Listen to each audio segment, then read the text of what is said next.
what's going on is if you hadn't seen enough of me, man, I love that thing that Kenny did. That little sleek, sexy, freaking. Oh man, it's like Barry White in there. I mean, ooh. Anyway, um, first of all, you all rock. We're at 99 backers for Tragedy 4. Who's going to be the 100th? During this show, who's going to be the 100th? We got 99 backers. We're doing great. We're almost at 4,500. We unlock another stretch goal at 5,000. So let's push this forward, guys. Please don't let this slow down. Keep going. We'll talk about that more after. But first, I want to introduce to you the fine gentleman that I get to represent, uh, and of course, Rod. Um, okay, it didn't go over the heads. Good. So first, we've got Rodimus Prime. What's up, bud? Hello, everybody. How you doing? And then we've got They Killed Kenny Calderon. Evening, everybody. So you guys know we do live drawing. I don't draw shit, but they do, and I just shoot my mouth off. So, Kenny, what are you going to draw tonight? Tonight, I'm doing a very popular, like among one of the highest requested characters that I've gotten over the past 2 months. I'm doing Doctor Doom. Sweet Victor in all his glory. Mm-hmm. And what about you, Sir Prime? What are you doing? Yeah, I'm going to draw a nice character that I always enjoyed. It's called Flash Gordon. Cool. Nice little Frazetta style you got going on there. Yeah. Very cool. So you did the layouts, but you're gonna ink it, and Kenny, you did a rough, and you're gonna tighten it up, right? Yep. The Dog Yeah. Pound Brown is here. Look at that. How are you? How are you, sir? And Greg Johnson, what's up, Sparky?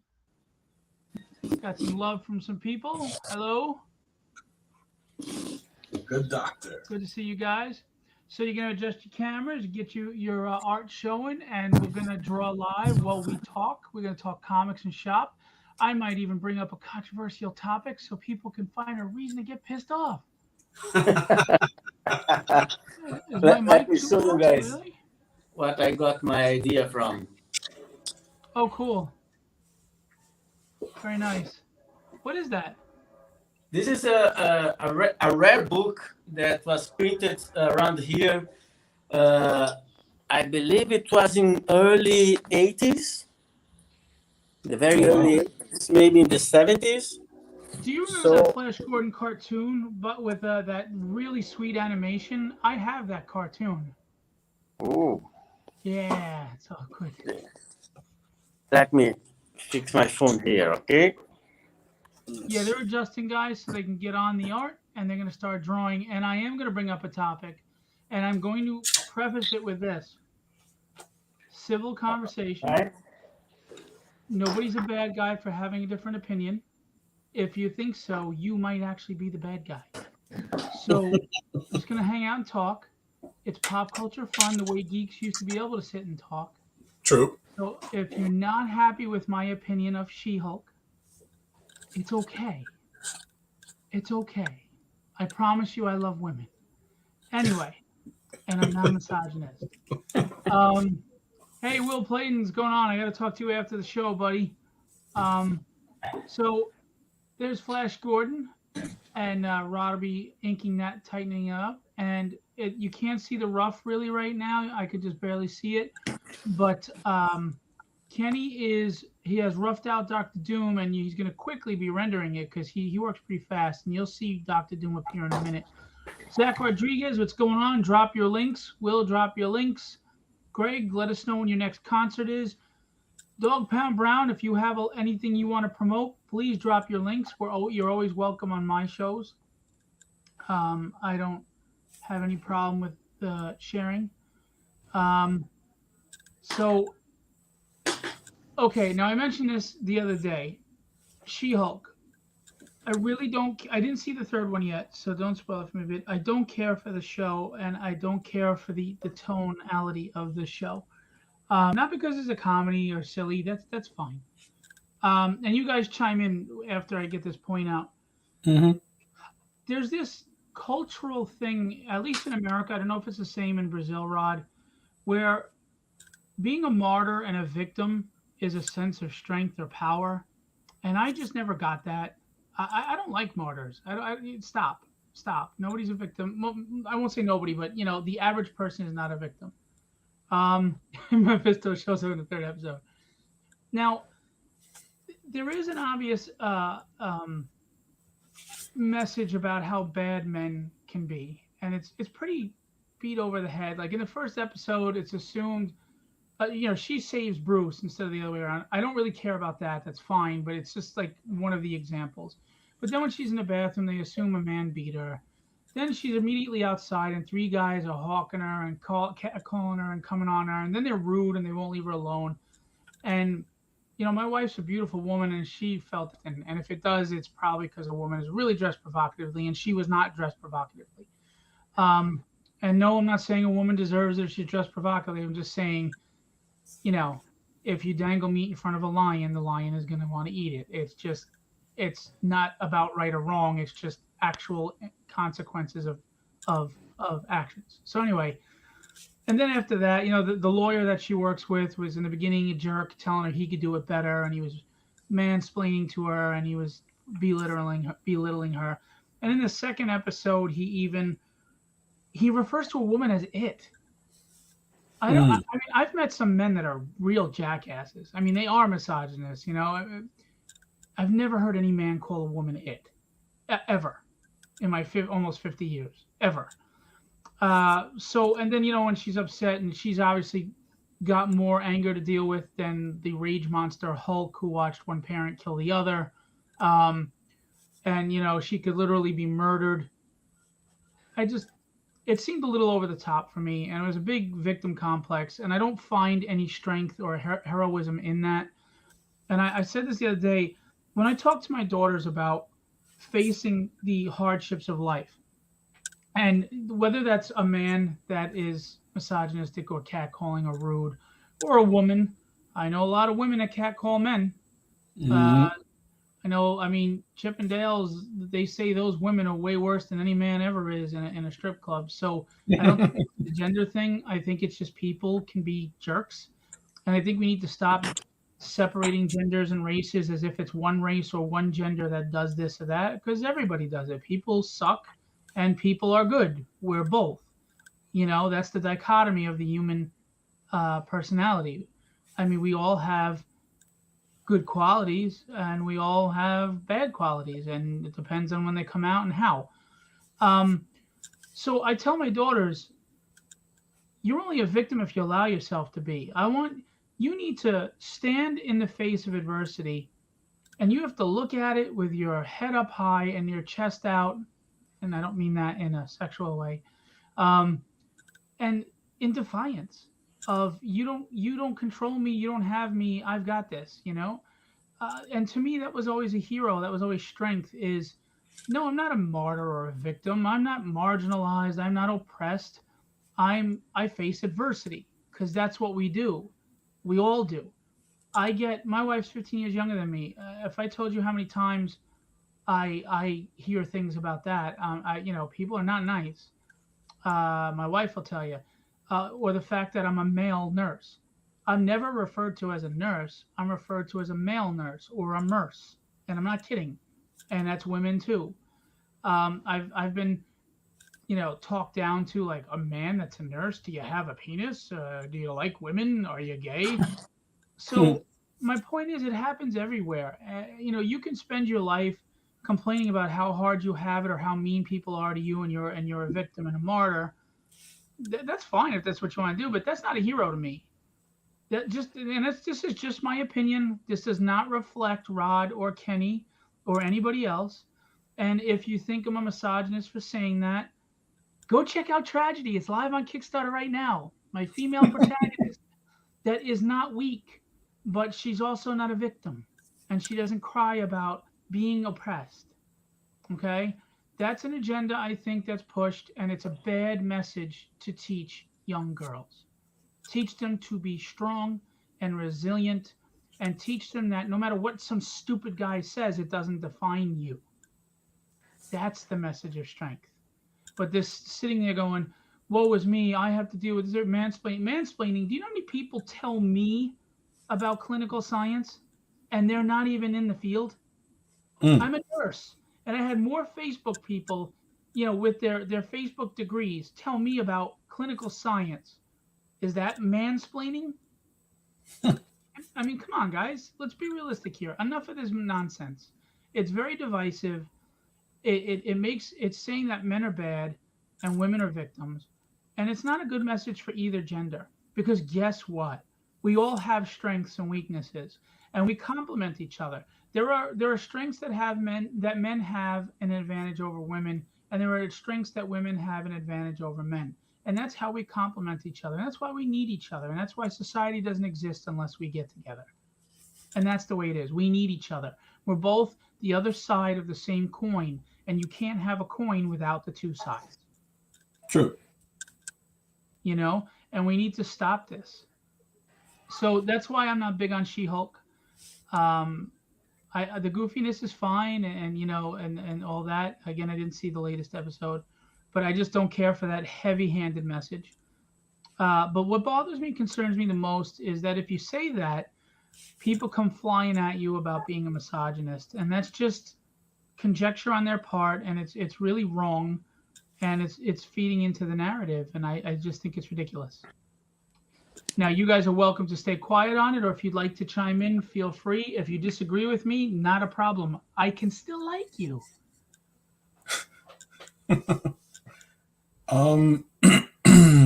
I'm caught up on She-Hulk. I'm on the fence about the show just because it's a little goofier than what I expected it to be. Right. I mean, I enjoy it for what it is. At this point, a lot of the Marvel TV shows, the expectations are pretty low. So, like, I kind of went into it with an open mind, so to speak. I mean, I enjoy it for what it is. It's something for me to watch while I like make breakfast or have my coffee. And Right. I'm already like, I already have a sense of what to expect when it comes to the Marvel IP on Disney. You know what I mean? Right. So to kind of wash my mouth out of that flavor, I started rewatching like Daredevil and Punisher, like Nice. on Disney. Nice. Yeah, I mean, there's an obvious difference in the storytelling of shows of late and the shows that were going on when they were doing Netflix and stuff. And if you don't see the difference, I'm not sure why, because there's an obvious difference. Mm-hmm. Look, I'm not hating on it, I'm bashing it either. I'm just expressing opinion that I'm not big on it. If you like it, I'm happy for you. That's good. There's no vilifying someone for liking something, or there shouldn't be. Mm-hmm. I'm just expressing what I think is wrong. And I think it's across the board with heroes these days. I guess I'm just old school. These things aren't written for me anymore. Um, I'm old school hero. A hero has pain, has trials and tribulations, it faces adversity, but they stand up and they Yeah. do what's right, and they smile in the face of adversity, and they say, you know, not today. Yeah. That to me is an inspirational hero. There seems to be this new um, trend of tear down the hero, they're defeated, and then someone else has to motivate them and lift them up. The point is, heroes are supposed to motivate you. You don't Mm-hmm. motivate them. I mean, again, this is all my perspective. I'm not speaking for anybody. I'm not saying you have to believe this. I'm strictly just going by what my perspective is. Will's trying to change the subject because he probably thinks this is a bad thing to do. I don't, because it's kind of been weighing on me watching people fight over silly opinions. And I just, me, I'm about unity. And I think we shouldn't be shying away from expressing an opinion just because some mob is going to try to come shut you down. Yeah.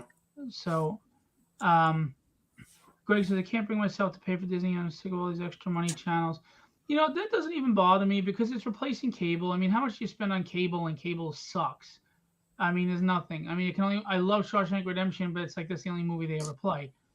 Um, I enjoy the streaming services and what they offer, and there's a lot of great shows that have been coming out.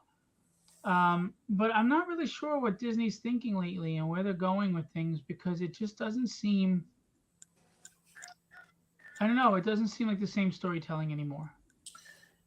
And It does fall under the line of being a little disingenuous, right? Or at least they it's pandering is what it is. I feel like it's pandering to a particular audience and not necessarily the the fans or the readers that grew up, like reading about these characters. right. Dog Pound Brown, he makes a good point, but he says, I think in any type of creative medium, anything put out into the public eye is subject to interpretation and judgment. Absolutely. I think with She Hulk, they're expressing what some women go through, not all. But the problem with that is they're not making that clear. They're not saying, some women do it. I mean, they had so many examples of how bad men are. It was kind of beating you over the head with it. And her speech alone, that she could literally be murdered, it's over the top for me. It doesn't come across as they're saying, look, some women go through this. They're making it look like it's the norm. And most men that I've ever met, the high majority of men, are not like that. And I think we've also forgotten one thing. People say things in jest, or they say things. It doesn't mean they're actually believing that or that person. Like, we used to tell Polish jokes a lot in the 80s. I didn't have anything against Polish people at all. I didn't even think they were really dumb. They were jokes, and you were telling jokes. They would tell Irish jokes about being drunks. I mean, all right, you know what? There's a little truth to that, but I'm Irish. I don't drink though. But I mean, it's like I think we've gotten hyper focused and hyper real on everything that even a joke in these days is somehow truth. It's you hate because you made that joke. It was really about the joke. It wasn't. I mean, it wasn't about. Someone's always the butt of somebody's joke, right? And it doesn't mean you hate that person or you think less of them. It was just the convenience of, hey, they could be my punchline. It's about the reaction. It's about the humor, and I think we've gotten away with that. Gotten away from that. Greg Johnson said, "What Kenny said is exactly what DC and Marvel are doing." Yeah. This is the other thing, and tell me if you disagree. And again, you're welcome to disagree. I don't want an echo chamber. No one grows from that.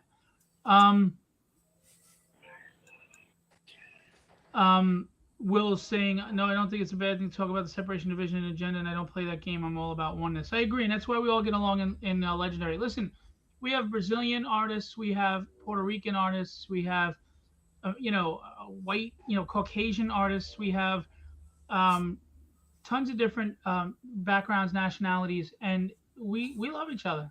We get along really well because we don't care about any of that, and that's what art and comics is supposed to unite.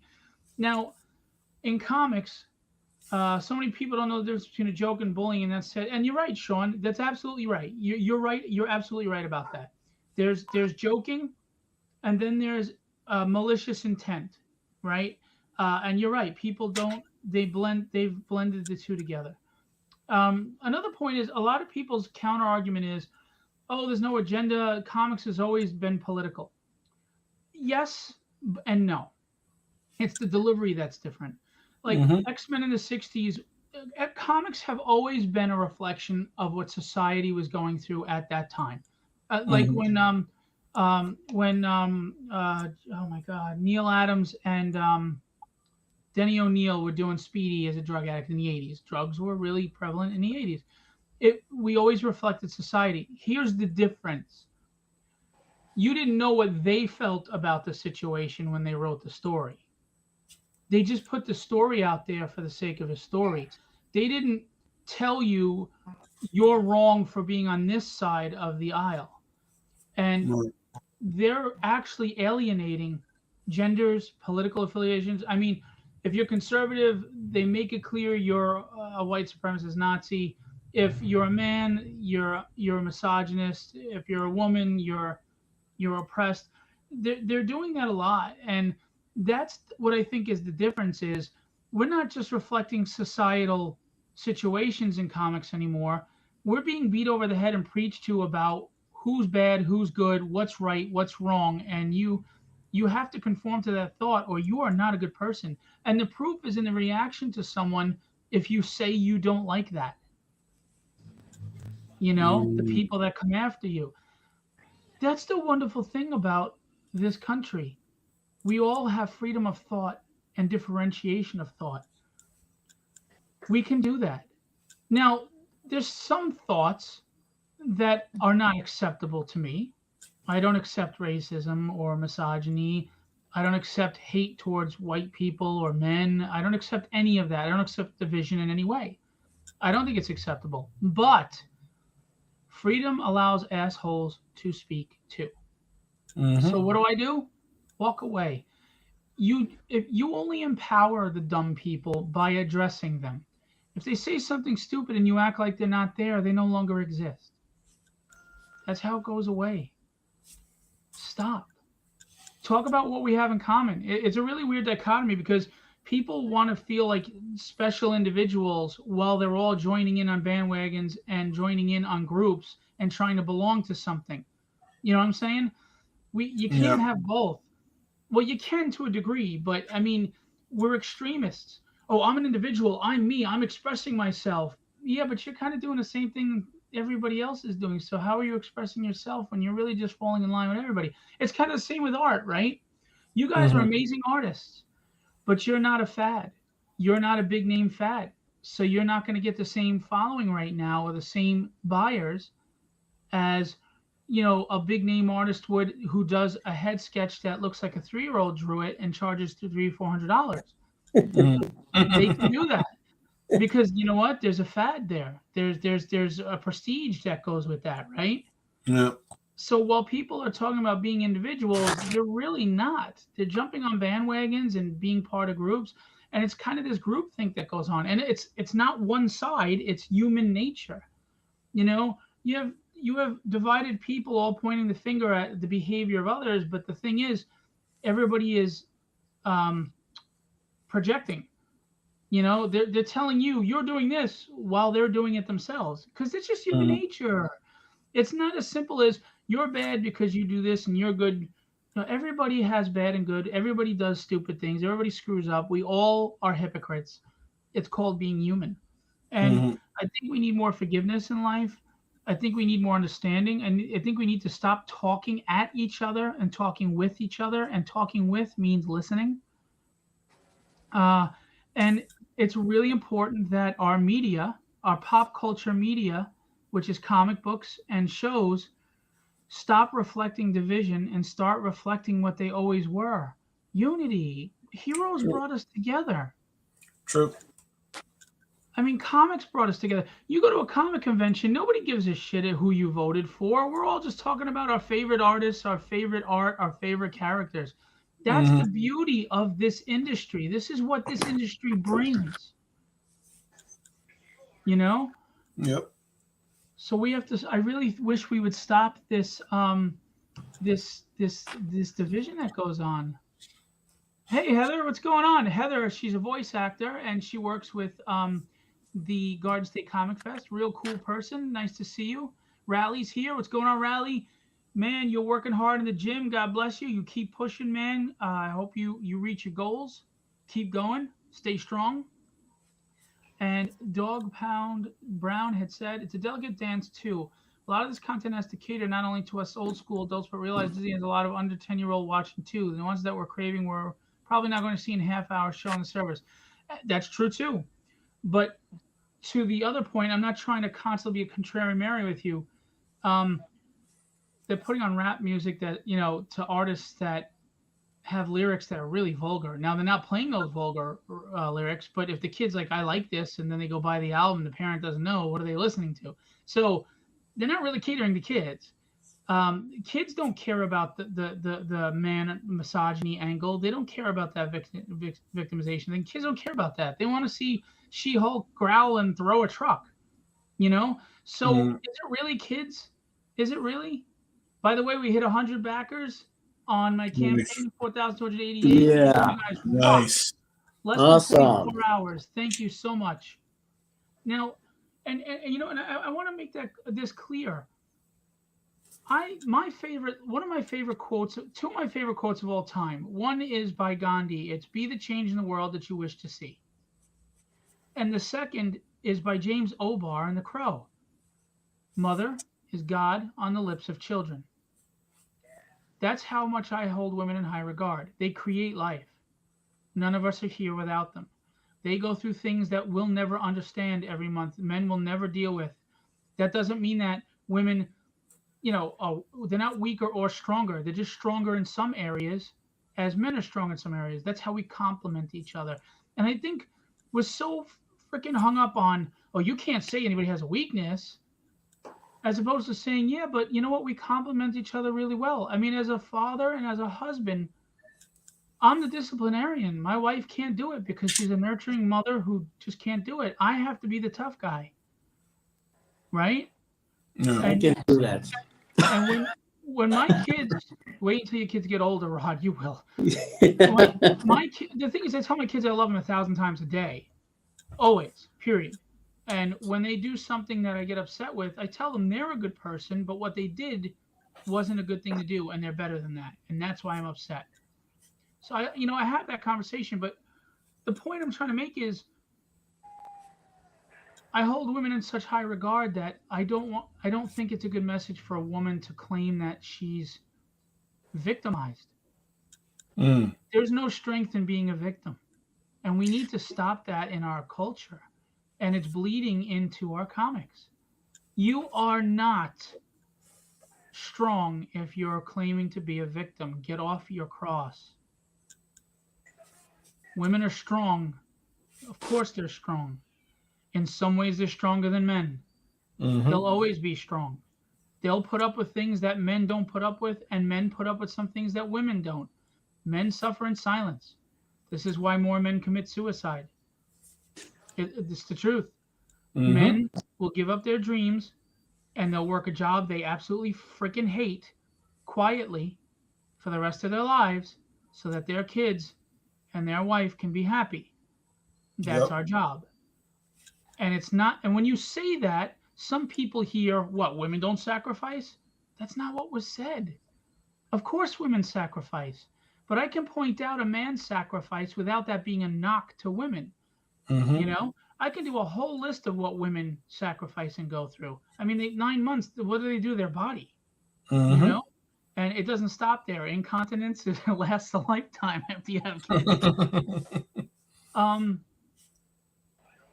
and good for you, Raleigh. Yeah, man, get off those meds. Meds are a band-aid over a wound. Absolutely. Heather, nice to see you. Take care of yourself. Have a good evening. Sean, take it easy, man. And I hope everything's going well with the boxing, the judging, refereeing. I had a quote from the Crow on my hockey helmet. It's not death if you refuse it. It scared some of the players on the other team. Mission accomplished. Gerald's late, but he's here. What's up, boss? Gerald, both your suggestions are being drawn, Dr. Doom and Flash Gordon. So I hope you're going to join and draw with us. So, and I don't mean this to be a soapbox preach. I'm just talking because I really think it's dangerous and it's bad, and I also think it's ruining the medium. You know, Yeah. I can accept that the comics maybe aren't written for me anymore, being an older guy. Although I think there's an easy way to bridge the gap and write for everyone. I really do. I think if you're a good writer, you can write for all ages. True. That's just my opinion. But I can accept if the stories aren't so much for me anymore. But this I'm a writer, right? You've read tragedy, right, Kenny? Hmm. Do you know what my opinions are on anything as far as social or political? Not at all. If you did, I failed you as a writer. My comic book should never be my soapbox or my megaphone. It shouldn't be. I mean, if you want to do a political satire, that's your business, but political satire should be satire across the board, in my opinion, right? True. Yep. But when you read my comic, you don't get anything but just a story that I want to tell. Because why do you care what the hell I think? You shouldn't. And I don't expect anybody to watch this and care what I think. You don't Right. have to. Go do you. You know? But I failed you as a writer if you know what I feel on any social subject, or whatever, because then I'm writing it through from a biased lens. I'm Mm-hmm. now sending you a message of what you're supposed to think too. And the reason why you may say, how is that the same? Because you're talking now, Phil. How is that different? I'll tell you why. I'm being direct about what my opinion is. You're welcome to disagree. I'm not subtly throwing it in a media that is slowly working on your subconscious. No. Yeah, that's something. Dog That's Pound Brown. Sorry, go ahead. You were going to say, Rod? so about the subconscious mind, because there are subliminal messages when you are telling a story. Uh, Uh-huh. for example, one thing that I always see on movies, on in everywhere, every series I see, is when the people in the movies or the series are happy, they go drink beer, they go drink alcohol. Thank you. Thank you. When Absolutely. when they are sad, they go drink alcohol. When they Yep. do something, they go drink alcohol. I mean, I I had big problems with alcohol, so I had to stop drinking alcohol for around 6 years ago. I stopped drinking alcohol because Okay. I found out that alcohol is actually very, very bad for you. Yes, it is. You get And ascites, you get liver failure, it's get awful. jaundice. It's awful. It's almost as bad as sugar. Well, alcohol has a lot of sugar in it. Dog Pound Brown, you make great points. I'm going to get to that in a minute. Well, here's the thing. There's also a message that you're not a real man unless you sit down and have a cold beer after a hard day's work. Mm-hmm. Eh, It's been put in our culture for decades and decades. Or I mean, think about it. You weren't a tough guy unless you had a cigarette behind your ear and the pack rolled up in your sleeve, right? I mean, True. it's been, and the, how's it helped us? the sport, the propaganda of cigarettes put the sport guy smoking Who doesn't even cigarettes. smoke? Yeah, and the sports guys aren't eating McDonald's either. Exactly. Yeah. So Dog Pound Brown makes a great point. Philip, you talk about a time in comics that reflect the unity, but I distinctly remember while loving Batman, Spider-Man, Superman, he had to search high and low for characters that reflect Black urban experience. If that time was supposed to reflect unity, it felt like back then comics weren't being written for me, like you say. And you know what? You're right. And I'm not even going to argue that. But here's the thing: because black kids weren't buying comics, white boys were. They didn't write for girls. They didn't write for people of color. They wrote for white, urban, suburban white boys. That was their target audience because that's what a business does. When they see that their sales are coming strictly from here, they're going to push that. For example, Sprite is big in the black community. Have you ever seen a Sprite commercial that wasn't a black actor or a black athlete promoting it? No, you haven't. But Coca-Cola is consumed more by white people. So Coca-Cola always has the white family. Oh, hi, Coca-Cola, peace, I'm on a beach. Get the fuck out. So, and that's part of the subliminal marketing going towards the target audience. And you're right, that was a reflection. But the thing I will say about that, and and I'm not meaning to offend, and but I can read an all black book, and as long as they're written like human beings, I don't feel alienated. I can relate because they're people. You're people. Yeah. We all have pain. We all have suffering. We all have insecurity. We all have fear and doubt. And if you wrote characters, I don't care if they're Asian, black, or whatever. If that's how you write them, I can totally relate. I don't feel left out. I don't feel left out at all. So, and maybe it's easy for me to say because everything is white dominated, because we are the majority population of the country. But so maybe it's easy for me to say this, and I recognize that. But I don't need it to be a white character to feel I can relate. I just need them to be human. You know, Does that mean they shouldn't have more black characters in comics? Of course they should. I mean, Jesus, Bishop is one of my favorite characters. By the way, Bishop was supposed to be Filipino, and Marvel told Whilce, no, we need a black character. Yo. Hi. How are you? Hello, Uncle What's your Phil. name? Hello, Uncle Kenny. Hello. What's your name? How old is he? 2 years old. Oh. This is Luke. Oh, that's right, Luke. Yeah. Awesome name. That's a Hi, good Luke. age. Hi, Luke. I'm his father, you know. Yeah, you get to tell him that someday. Luke, I am your father. That's great. So you got to get the voice box for that. I'll be right back, guys. Okay. All right. And again, just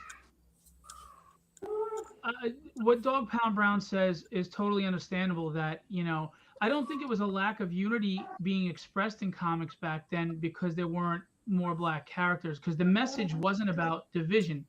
Because you did have the message, like with the mutants, about racial, about the bigotry and how that's not acceptable. So I don't know if I see it as a lack of unity, but a lack of representation. I think there's a difference. And I could be wrong. I'm not a black man in America, so I'm not trying to speak for a black man in America. But to me, they were addressing those situations. You know, they were saying that racism is wrong, bigotry is wrong. They were promoting unity as a people. Now, did the execution come across as well when they didn't have as many black characters? Probably not. But they were catering to a demographic. Black kids bought comics back then, but no way near, you know, and we can go into socioeconomic reasons, etc. But honestly, if you look back, black kids and black children and women, girls, were not buying comics that much. Not enough for them to spend any money targeting on those demographics. And that's just a business thing. And that's the truth. You can look at that. Statistically speaking, sales were always white suburban kids. The kid who put his baseball card between his spokes in his tire, and that was the whole thing that they pushed. You know, that's what comics are. Roll it up in your back pocket. Tommy goes over to the candy store on his bike with his trading card in the spokes, you know, and that's how it was. But then as black people started, black youth started to buy more comics, and girls started to get more involved, you see them not catering, but including them more, because now they feel there's a reason to invest that money. It's strictly a business decision. And don't get me wrong, business is cold. You know, I'm not one to sit here and say bad government, good corporations. I say bad government, bad corporations, and they're both in the same pocket. They all suck. We, the people, get screwed by both of them. And that's why I don't see fighting the way people do across the aisle. I have some views that would be considered left, and I have views that would be considered right.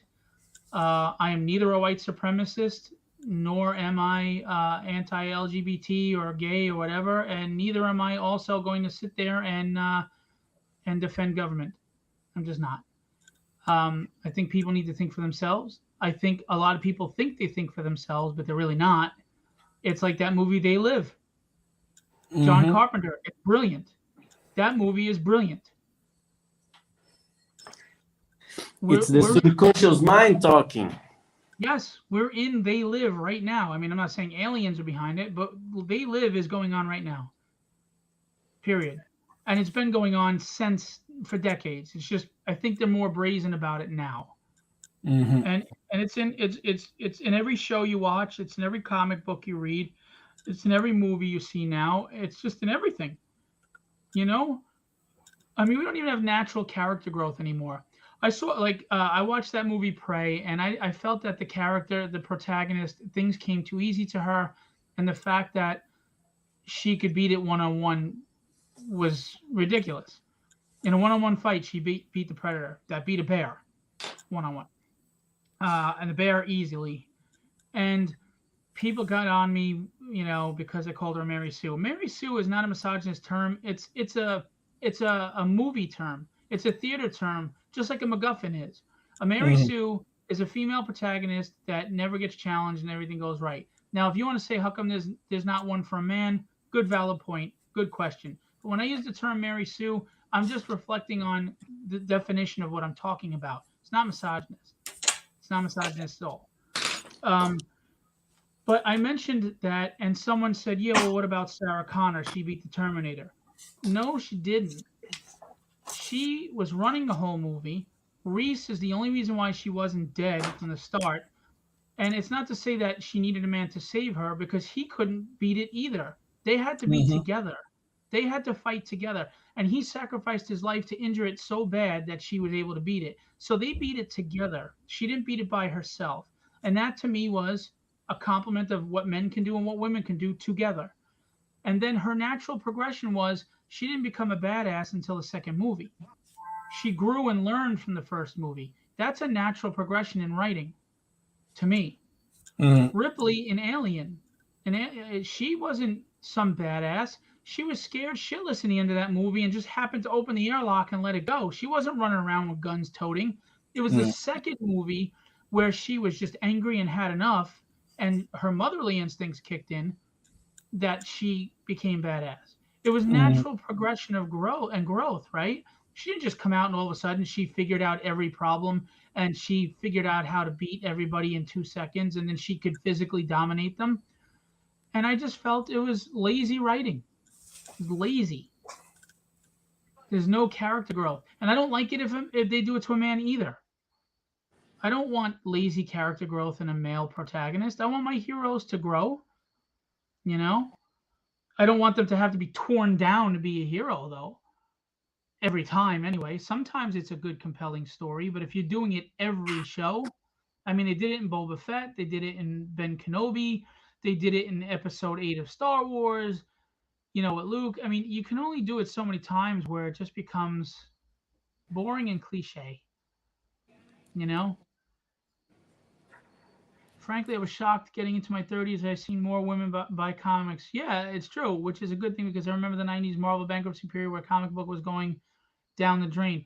And the funny thing is, I think more different demographics of people are reading comics today, but overall, I think less people are reading comics. I think part of it is why would somebody pick up a comic book for $5 when they can stream the superhero movies for $7 a month or $10 a month? There's so many different options out there now. So I think it's hurting. And then I also think, I'm sorry, I think the writing is poor in Western comics. And if you look at manga, and Eastern comics, they are doing very well. So people want to read. They want to read comics. They just want to like what they read. Manga has better character development. I think they're more consistent with who their characters are. And their stories are more interesting and compelling, I think. I mean, again, I'm just expressing my opinions, and you're welcome to disagree. Anybody can come on here and disagree with me. You're not a bad guy for it, and hopefully you understand I'm not either. You know, I mean, I don't know. I wish we could go back. We could go back to just telling stories from an unbiased lens. I Look, if I was left, I don't want to see left agenda in there. If I was right, I don't want to see right agenda in there. I don't want to see either one. That's not why I go to comics. I don't go to ESPN for social commentary or politics. I go there to watch sports and get sports news. And that's the same thing for comics for me. And if you don't recognize that ESPN has become political and social commentary, if you can't recognize that, I don't know what you're watching because it is so blatantly obvious. And just because they say something that you agree with doesn't mean they should be saying it because you know what? That's not the forum for it. Go watch a news channel. Go join a socio-political group and have the conversation. Physical comics, unfortunately, are going the way of the newspaper where everything is digital.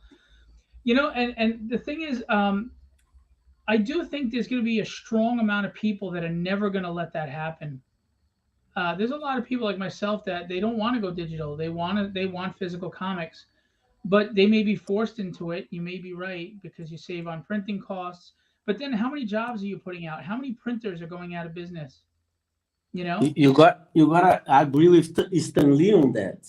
Yep. say that again. You gotta agree with Stan Lee on that one. You know, I love to see boobs digitally, but I would rather have them on my hands. Right. Yep. I mean, and I think there's a need for both, right? I mean, if you're on a train and you have access to 5, 10, 20 comics on one iPad, that's a great thing.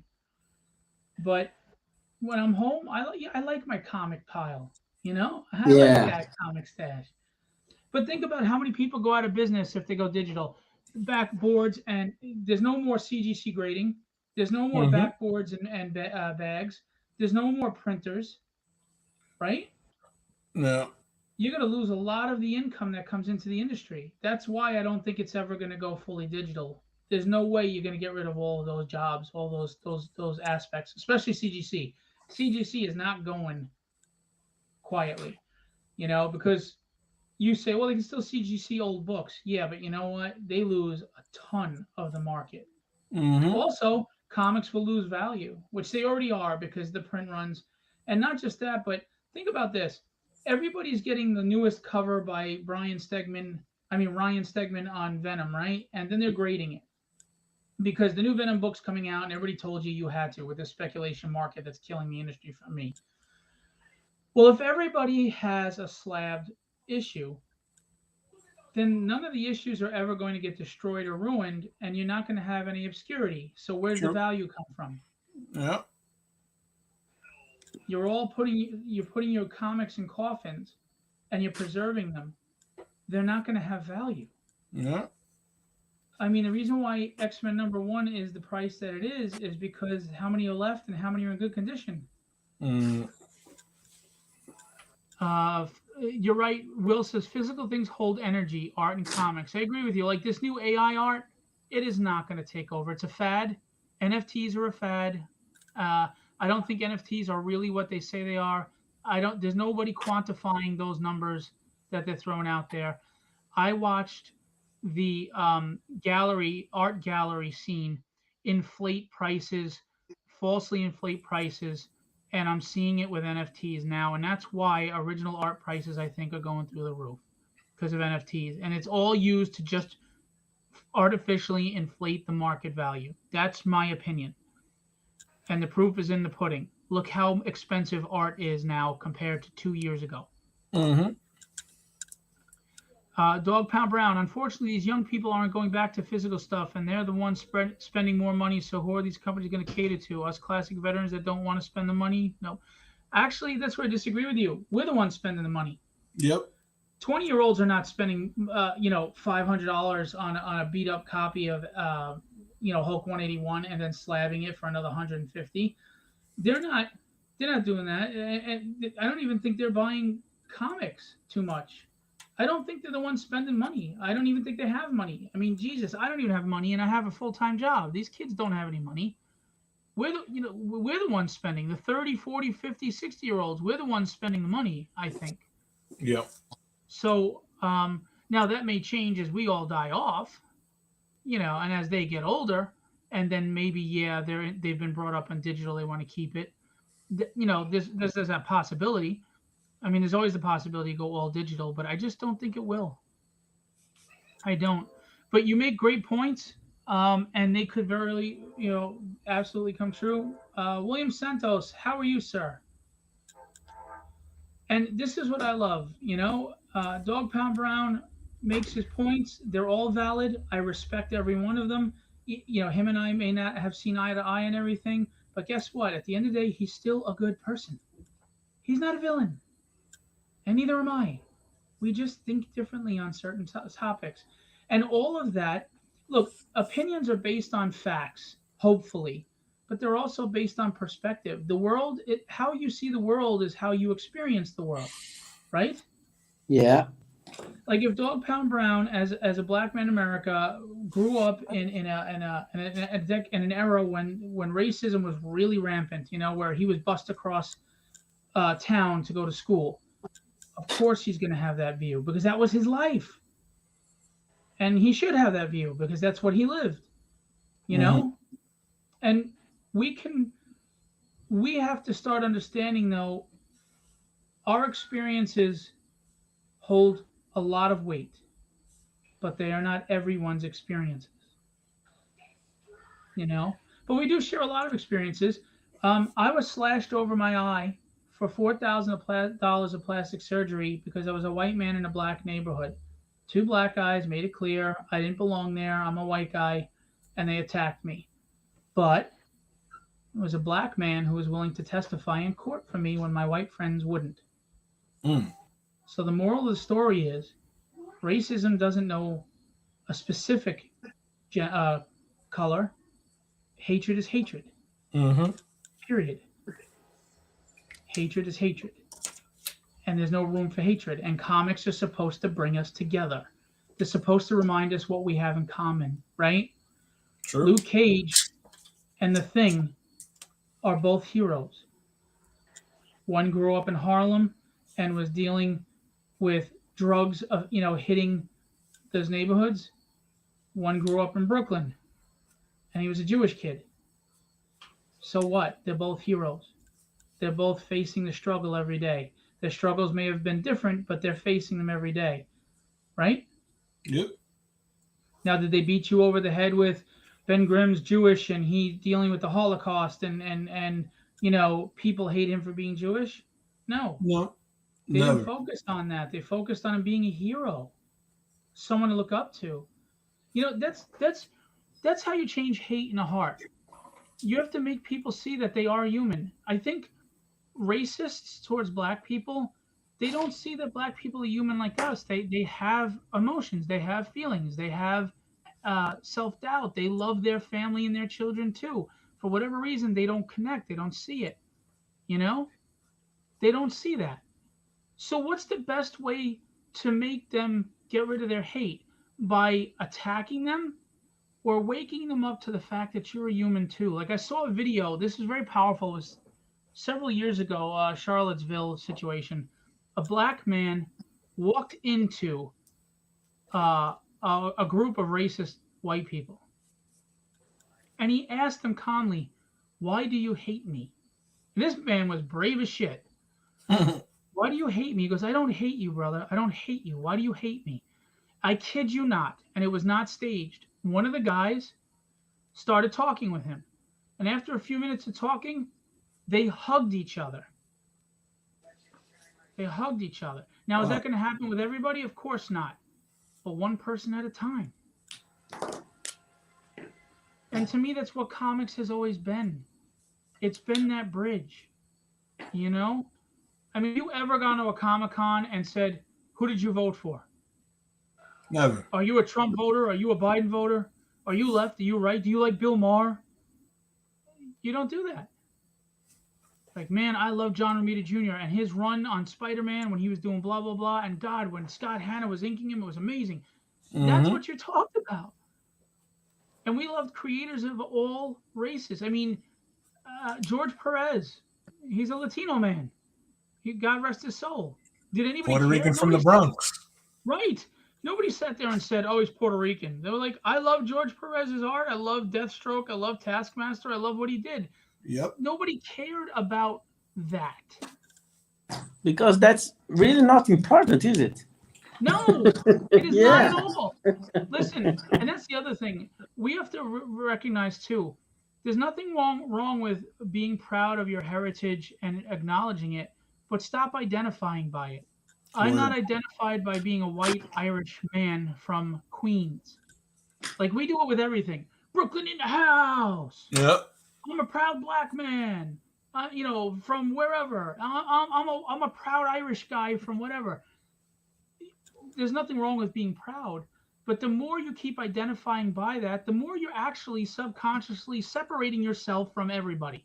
True. Because I'm putting that label on myself that I'm different than Dog Pound Brown because I'm a white Irish guy from Queens. I'm not a black man from wherever he came, whatever town he grew up in. Do you see how we're actually putting the borders up ourselves? Mm. I mean, am I wrong? Tell me if I'm wrong. No, you're right. I mean, where I was born doesn't define me as a person. I'm a Queens kid. Did I live in rough neighborhoods? Yes. Did it help mold me as I am being in a rough neighborhood? Sure, but guess what? I could have been in a rough neighborhood in North Carolina. True. A rough neighborhood's a rough neighborhood. And they're everywhere. Dog Pound Brown, very engaging. Philip, I love your Facebook post. Rod and Kenny, you guys' artwork is fire. Thank you. And shameless plug. Yeah, Dog Pound Brown, you can anytime you're on my video, you plug. So you got to check out my website and download a free ash can of my first issue. In my Facebook DM, Dog Pound, can you send me the link? And if you want, I'll pop up the graphic and show everybody, if you like. I don't know if you've ever been on my show, but everyone is welcome to plug themselves, promote themselves. It's about community. I had my Kickstarter launch party yesterday, and I had 2 other Kickstarter people come on, because it's not just about me, and it never should be. It's about everybody, including Rod and his nipply girl. Let me tell you something. I'm not kidding. I'm a very loyal person. I get the great privilege of working with Kenny and Rod. Rod is Brazilian. Kenny is Puerto Rican. I'd have their back any day of the week. I don't give a shit. And Phil is pretty. What did you say? What did you say? Phil is what? He called you pretty. I'm pretty? Yeah. I'm so pretty. I'm pretty. Bradney, what's going on? How are you, man? I haven't seen you in a while. Thanks for popping in. Here's another example. Bradney puts up posts asking questions, right? And he addresses these topics. And Bradney's a black man. And Bradney gets attacked a lot because he doesn't always share the views of the community that he's talking to. And he gets attacked a lot. And he's just posing questions to make you think. It's like people are afraid to think. They're like, this is where I've been. They won't let go of whatever their ideology is. Facts don't matter. Presentation doesn't matter. Logic and reasoning don't matter. And that's across the board. That's everybody. There's every color, every race, every gender, every nationality, whatever. We all cling to our beliefs, and we won't let go no matter what, or no matter if they're not true. No. And Doc Doom, Flash, they're looking awesome. Is that the X-Men crest in the back on the floor? Damaged, destroyed? That is the 4 from the back. Okay. Oh, I see now. Sorry. Awesome. So I thought I would do like a light background where he's like standing in rubble and sort of like imply 4 Freedoms Plaza, awesome. in rubble. That is awesome. Hey, Kenny. Yes, sir. Could you share with us your thought process of creating a piece? Dog Pound Brown, take care. Thanks for being a part of this, man. Have a great night. God bless. Much success. Indeed. Shout out to him. So my thought process. It depends heavily on the subject. So with this case, because it's Doc Doom, I'm a huge fan of this villain. I feel like he doesn't get enough love, in the media. He should be the next big villain, by the way, in the MCU. Yeah, hopefully. I mean, if they can determine a direction. Dude, right? They could have him try to take the power of Cosmic from Galactus or Silver Surfer or something. That'd be just, and then he can introduce all of them. That would just be amazing. Absolutely. So with this one, I wanted to do something that was different from how he's typically depicted, right? He's typically sitting on a throne, because he's the ruler of Latveria, or, with his arms folded, looking very regal. So I wanted to do something a little different where he looks menacing, right? Mm-hmm. And being like the arch nemesis of the Fantastic Four, I threw, a big 4 emblem in the rubble behind him. And, I wanted his fist to glow, right? Because it could be the tech in his armor, or it could be the magic that he wields, right? The dark magic. Right. Mm-hmm. So yeah, and you know that's what I went with, right? Because I wanted to convey a clear message, right? With Yeah. this room, you know, I wanted him to feel imposing, and I wanted him to feel menacing, right? But the way I have him looking at the audience, it's to feel visceral at the same time. So he's like staring through you almost. You know, and that's the thing about Doctor Doom, which wound up turning Magneto into a great enemy. By the way, he used to be called Magneto, and then all of a sudden it became Magneto at the movies. I think Magneto sounds kind of silly. It's not a magnet, it's a magnet, but that's just me. Anyway, I digress. I digress a lot. The two of them, what makes them great, quote unquote, villains and interesting to write is that they feel that they're the hero in the story. Absolutely. Yeah. They don't embrace villainous acts. They think what they're doing is for the greater good of the world Mm-hmm. or their race, the mutant race. They don't see what they're doing is wrong. The ends justify the means for the greater good of the people they're trying. Like if you remember when they tried to free the people of Latveria, and they're like, no, he's a wonderful ruler. We don't want to leave, Yep. right? Yep. He thinks that he's so arrogant that he feels that the only way to create peace is for him to rule. Indeed. Mm-hmm. And you know, I think it's the layers behind Doom that make him such a favorite for me anyway. Right? Like learning the dark arts so that he can try and rescue his mother from the underworld. Right. You know, being among one of the smartest people in the Marvel universe. You know, like he's a jack of all trades, and it almost feels like he doesn't take over because he really doesn't feel like it. You know what I mean? Like he could if he wanted to. I think the point is his own arrogance gets in his way. True. You know, he's brilliant, but because he's so full of himself, it kind of blinds him sometimes. It hurts him, you know? Yeah. But the great thing about him is you took this guy that could be all science and you also made him into black magic. He's in both worlds. Mm-hmm. That's cool. You know, before comics started to go downhill for me anyway, Fantastic Four had a story where he actually kidnaps Franklin Richards and he sends him to hell. Oh wow. He sends him to hell, and he's a little boy. Mm-hmm. And Frank and Reed and Sue are so pissed, and like, you know, and when Reed is fighting, he goes, you know, Victor, you've tried to conquer the world, you've done a lot, but you have crossed the line. You sent my son to hell.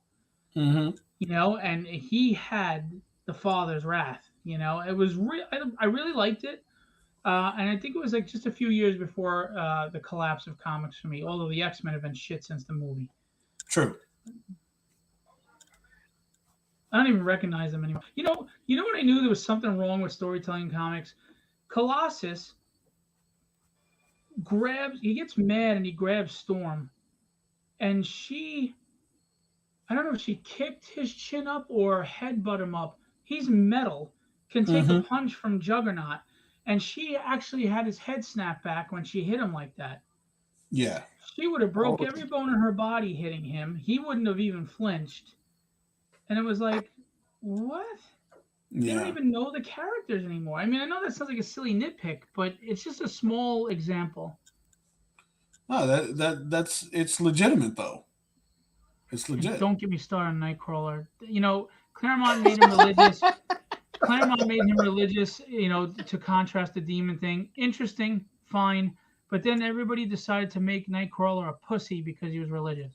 He couldn't beat a normal human being when this dude is an Olympic class athlete, can go toe to toe with Spider-Man, and he can't beat a regular human being. What? They ruined him. And then just years ago, they made him this. They put him in chainmail as an outfit, and he saw a ditch of a bunch of dead bodies, and he fell apart, and the guy was an emotional mess. It was like, after all he's been through, that destroyed him psychologically. Like, what? I think that's probably that's a side of a byproduct rather of the film.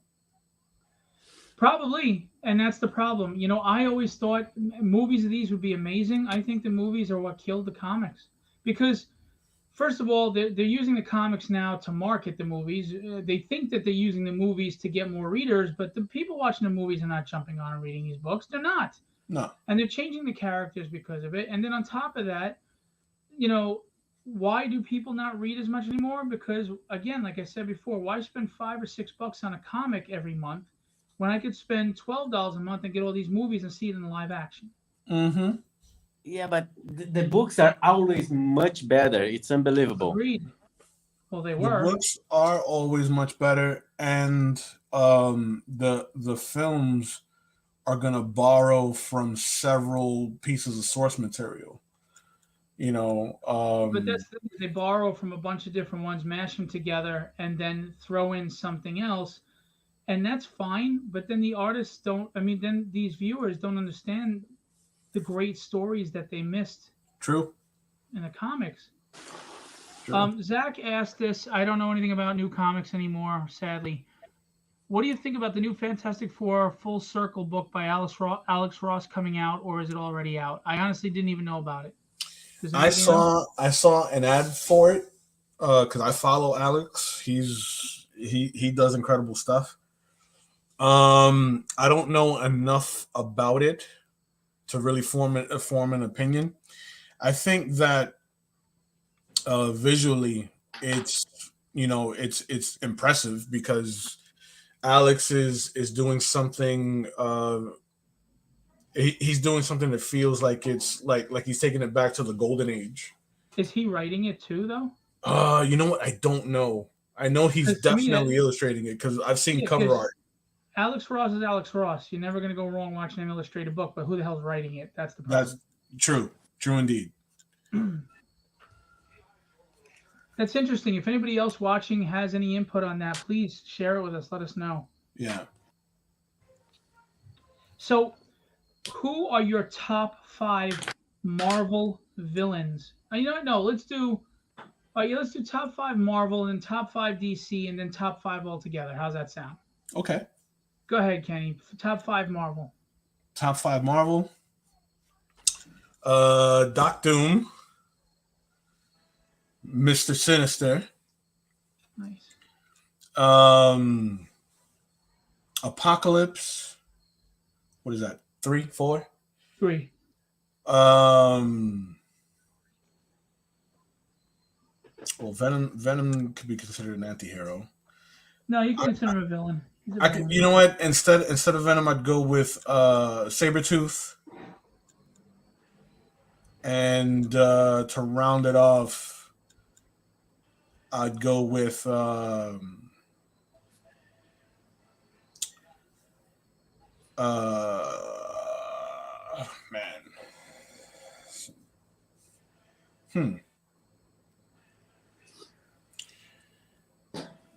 You know what? I'll go with Maestro. Okay. Cool. I like Maestro. It's written and illustrated by Alex Ross. Zach said he just confirmed. All right, so there's hope for that thing. Yeah. Anybody else want to chime in on their 5 favorite Marvel villains? Type it in the chat. Rod, who are your 5 favorite Marvel villains? I would have to say a few from Spider-Man because I used to collect a lot of Spider-Mans, and the Vulture Ooh, okay. was one I really enjoyed seeing that guy. Green Goblin and Doctor Octopus. I think Doc Ock is a very underrated villain, actually. I agree. Yeah. I think Doctor Doom also. It's a great character. Magneto. Yes. So those 5. Okay.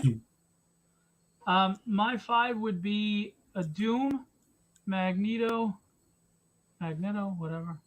Sabretooth, Juggernaut.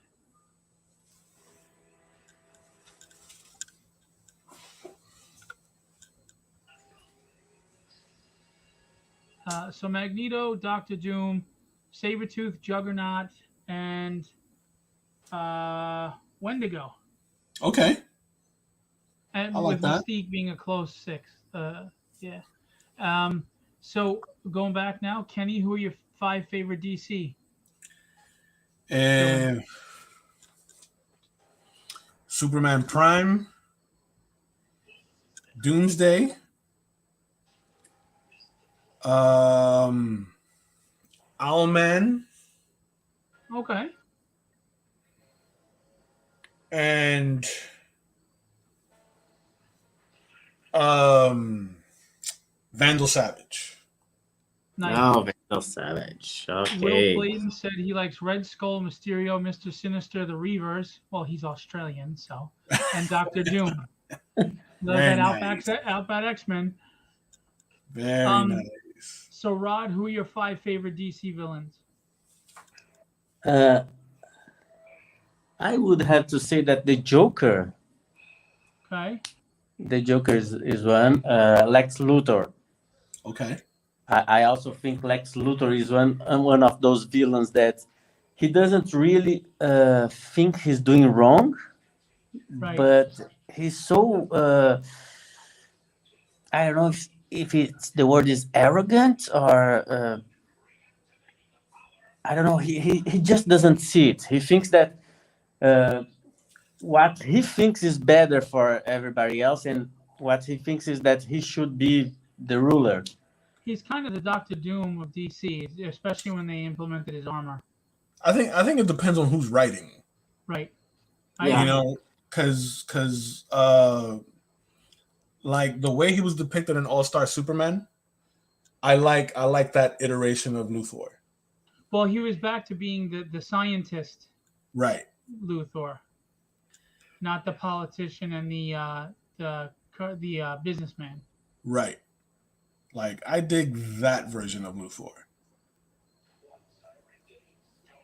For me, it would be Black Adam, Deathstroke, the Terminator. Ooh, okay, that's a good one. I think it would be Lex Luthor, Zod, and Doomsday.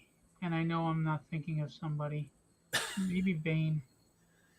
Bane's Yeah. a good one, but When he like was written right.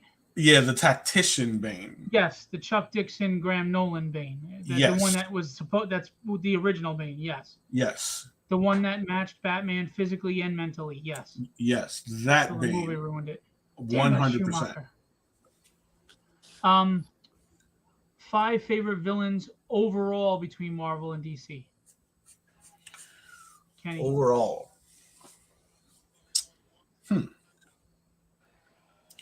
That's the tough Thanks one. for agreeing on That is a tough one.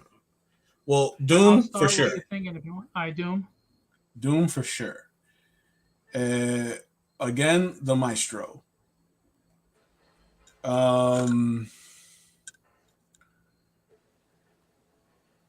I gotta go with Deathstroke on that one overall.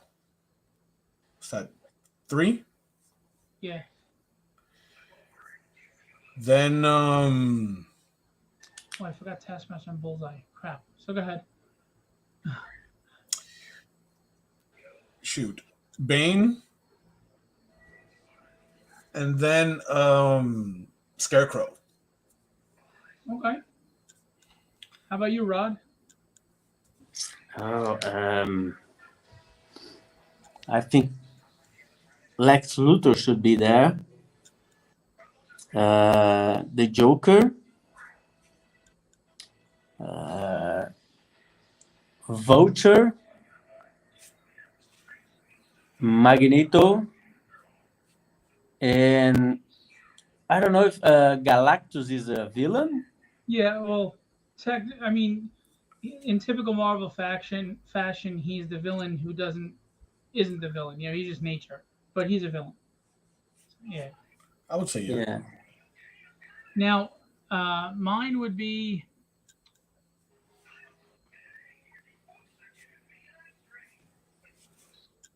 probably Sabretooth, Juggernaut, Magneto, and then Black Adam and Deathstroke.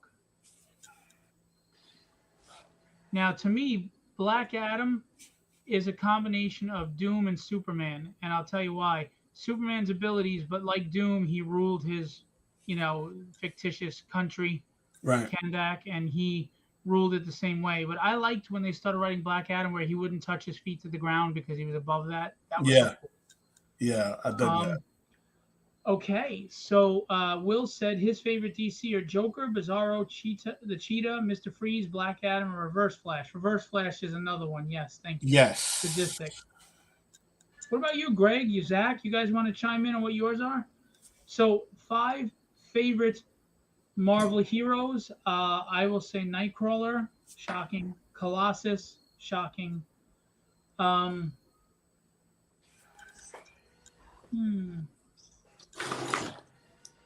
Hulk.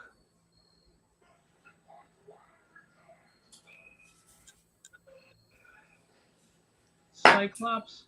He was right, by the way, damn it. And Jean Grey Phoenix. And then DC, I would say Superman, Nightwing. This one's tougher because, there's no heroes that are, huge stand out to me. Superman and Nightwing for sure. I always like the George Perez Starfire. True. I agree with that.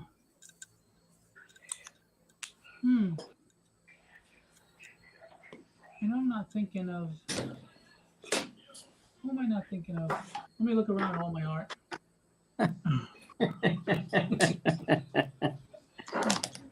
Yeah. Shazam, 4. Shazam. And Green Lantern, 5. Those are my 5 favorites. I think Green Lantern gets a raw deal. They always talk about the Trinity. It should be the 4 of them. To me, it's Batman, Superman, Wonder Woman, and Green Lantern. But that's just my opinion. Hal Jordan, Green Lantern? I love Kyle Rayner. I like John Stewart, but I think it's got to be Hal Jordan. Just because I grew up with him, Sure. Yeah. I was introduced to Hal Jordan, so it's hard to. I mean, but I do love Kyle Rayner. It's like you are introduced to Superman, and then some other guy takes the mantle. The mantle, yeah. So it's difficult to let it go. I understand. I could understand that. Oh, Sinestro, another great villain. So who would be, Rod? Who would be your top 5 Marvel heroes? Oh, I grew up with Spider-Man, so Spider-Man must be there. Daredevil, Spider-Man, and Daredevil from Frank Miller. Miller and Bill Sienkiewicz. Oh yeah, that's Daredevil. The Punisher. Okay, I see a theme here.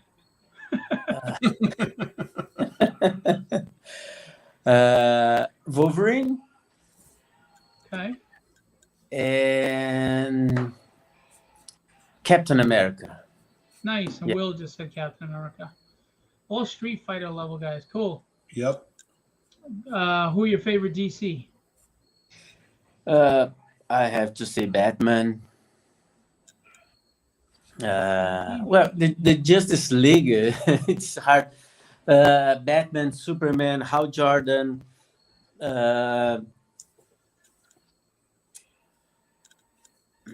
Wonder Woman's one of my favorites too. Shit. Yeah. The Flash. Okay. And there was a mini series of Green Arrow that was fantastic on the 80s. Quiver? Oh, I don't remember. I don't know the title in English, but I can look it up here on my collection. It was a three issues miniseries that went out on the 80s and was fantastic. Cool.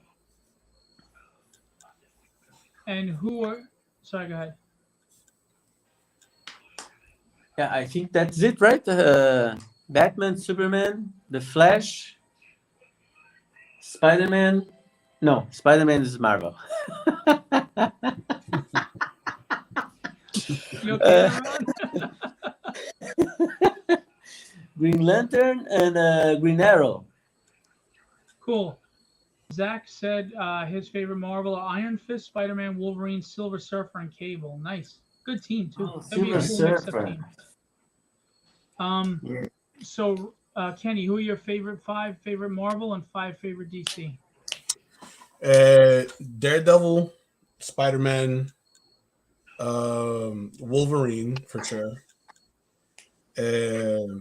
Cap, and Blade. Nice. Oh yeah, Blade. And what about DC?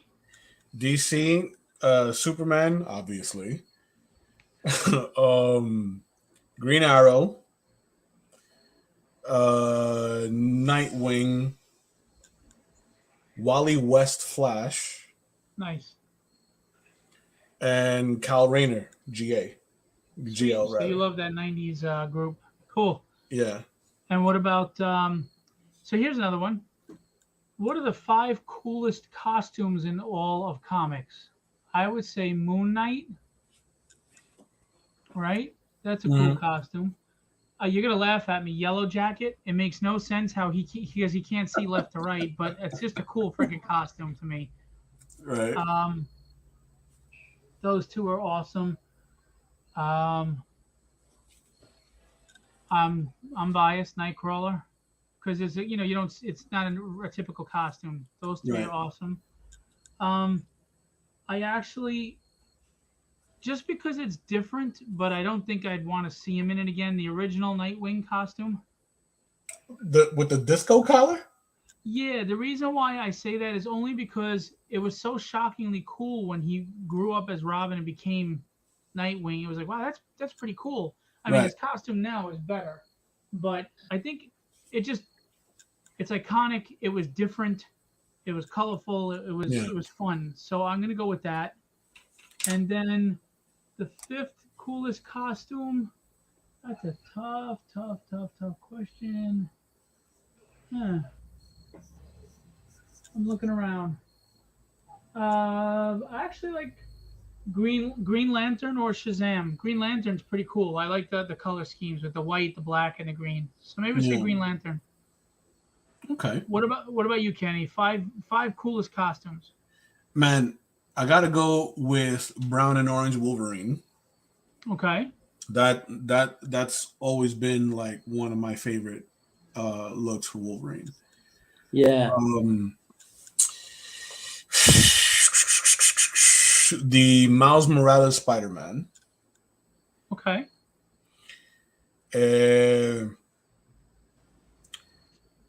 Daredevil from what is the Shadow Shadow City Yes, when he was the head of the Hand. when he was leader of the Hand. Yeah, Right? that was That's good. Yeah, that 3. was a cool costume. It was the black and then it turned black and the horns were bigger. Yeah, that was cool. Yeah. Punisher's a cool one too. Go ahead. I'm sorry. Ultimate Colossus with the blue with the black fit, but he had the yellow belts. Okay. Right. I liked Ultimate Colossus, and shoot, there's one more that kind of stood out to me. I gotta go with the Heroes Reborn Iron Man. That was Jim Lee's one. Yeah, that actually was right. Cool. That was the Jim Lee design. That was pretty cool, actually. You're right. By the way, 101 backers, $4,316, guys, at the just above the 24-hour mark. Can we get to $5,000 before the morning? We open a new stretch goal. That'd be awesome. Will said Superman, Punisher, Spider-Man, Captain America, the Captain. I don't know who that is. And one. Oh, that's the black suit. What's that? Captain America's black suit. That was when John Walker took over the mantle of Captain America. Oh, okay. It was Oh, like yeah. after Nomad, after his Nomad phase. Gotcha. Okay. What about you, Rod? What are the 5 coolest costumes? Oh, the ninjas. The Hand? Ninjas. No, we're talking about Marvel and DC. What the hell are you talking about? Any ninja Or has just a- all of an them? awesome costume. Storm Shadow. We're talking about Marvel and DC, damn it. Uh, I would have to say Daredevil. Daredevil has Which one? The black and yellow or the red? the red one. I like the Yeah. red one. That is a good one. Uh, the Wolverine, brown 10. and yellow or orange. Yeah, that's iconic. I love that. Yeah, that's. Do you have that Kent Williams miniseries? I don't. Man, that one. I'm gonna have to send pictures of Yeah. that for you, man, because Kent Williams is one of crazy artist, and his take on Wolverine. Mm-hmm. Wow, it's crazy, man. I mean Who's the that artist? Kent Williams, Keith Williams? Kent. Kent. Oh. Um, Man, you know what suit I forgot? I don't mean to cut you off, Rod. Havoc. Yeah. Uncanny X-Men Havoc. You know what though? I got to give credit to my friend Larry Stroman too, though, because I loved his redo of Havoc's costume. It was totally different with the jacket. Legit, all like yeah, his the old one redesigns on X Factor were Yeah. incredible. I love Yeah, them. Larry kicked ass on that. But Yeah. the Havoc, that's another good one with the big jewel and the man. Yeah, and the circle on his chest. Yeah. So go ahead, Rod. I'm sorry. the Punisher. I like the Punisher. Okay. And Captain America, of course. I love the classic Captain America costume. It's so amazing. Will Clayton said his favorite Wolverine artists are Silvestri and Buscema. Can't go wrong with that. Easily the best Wolverine in the market. Silvestri's Wolverine. Silvestri, everything is the best. He's my favorite artist of all time. So 5 favorite female heroes of DC, of Marvel. I'll say Phoenix, Jean Grey Phoenix. I will say She-Hulk. I will say Snowbird from Alpha Flight, Kitty Pryde, and Domino. And DC. No Storm. I was never a huge fan of Storm. I don't know why. Really? Yeah, I don't know why. As far as DC, I like Starfire. Yeah. Wonder Woman, of course. There's not a lot of female characters that stand out in DC if you really think about it.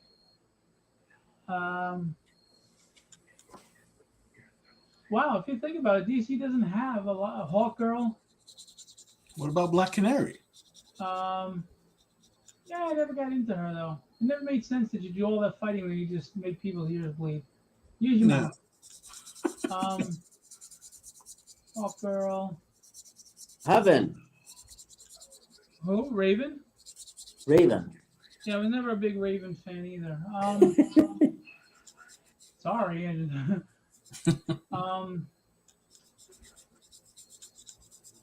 Shit. Batgirl's cool, but I can't say she's a favorite. I kind of liked the Asian Batgirl that was in that Stitch suit during No Man's Land. Oh, yeah. The one without wasn't it the one Cassandra? with the that didn't have the face. Yeah, she was kind of cool. And Maybe Artemis? I don't know. Okay. That's a tough one. Jesse, quick. Go ahead. Um, Rod, who's your 5 female Marvel heroes and 5 female DC? Oh, Marvel. Marvel, I like Invisible Woman and Polaris too, actually. Shit. Sorry, go ahead. Yeah.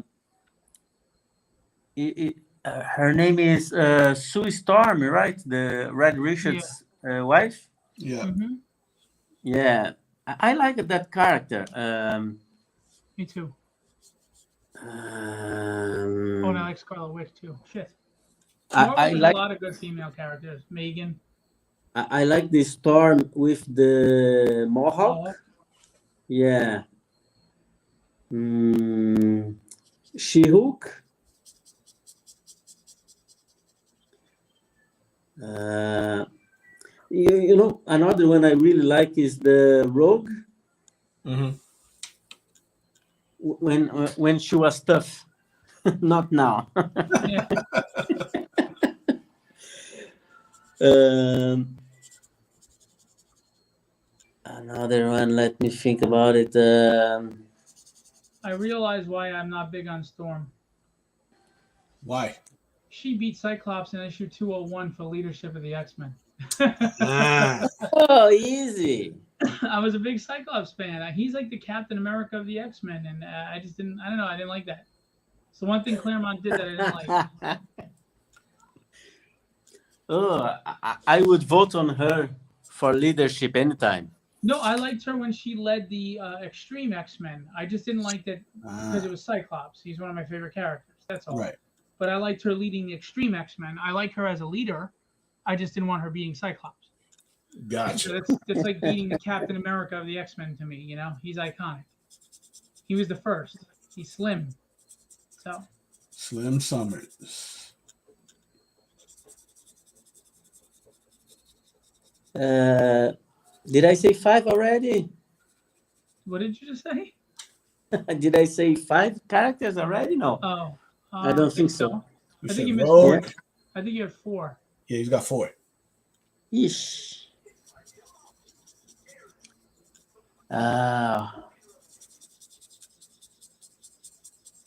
Jubilee.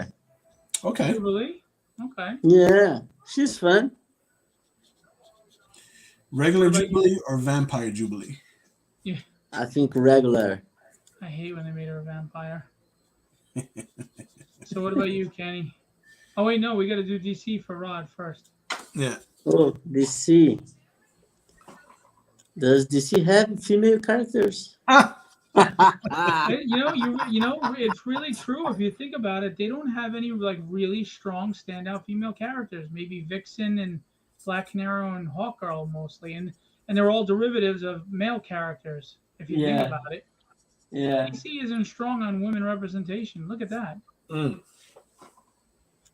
The I think the only one I can think about that really stands out and is a character of her own is Wonder Woman. Yeah.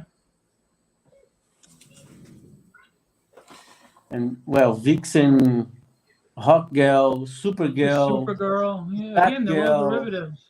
Yeah. Death. From Sandman. Okay. Okay. There you That's go. a good one. Thinking outside the box. I like that.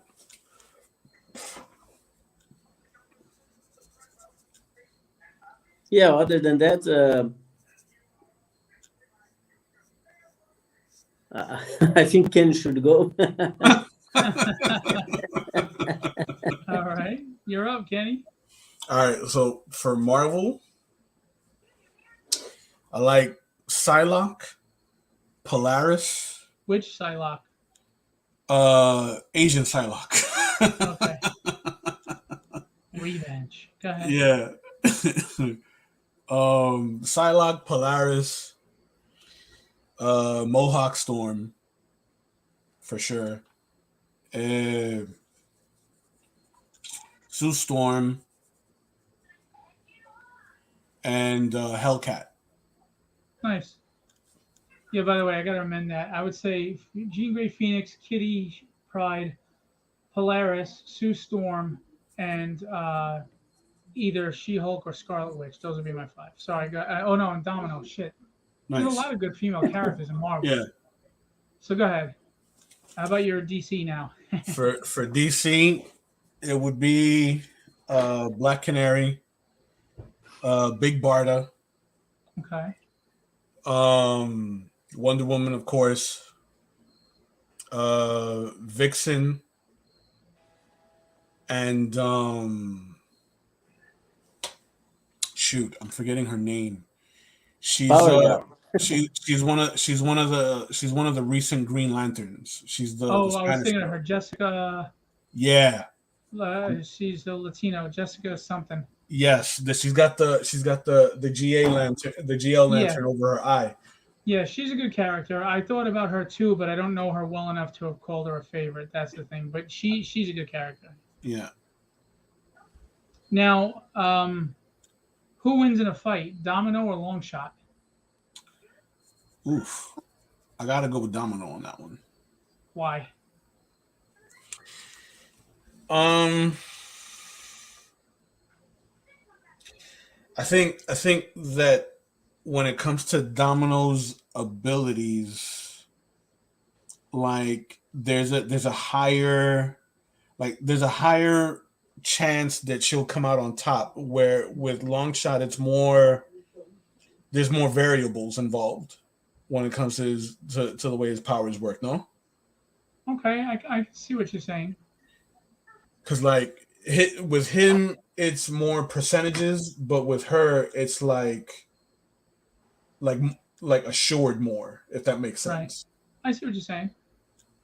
By the way, Will Clayton said Psylocke, Spider Woman, Black Cat, Domino, Black Widow. Boom. Then he said Batgirl, Wonder Woman, Hawkgirl, Huntress, and Supergirl. Man, Huntress. I thought about Huntress, but I found it to be a little bland for me. Like, just she was two-dimensional, angry and vengeful. That was really all she was. You know what? To me, anyway. Batwoman was another good one because I like Batwoman. Yeah. As a character. So who wins in a fight, Rod? Domino or Longshot? Oh, I don't know.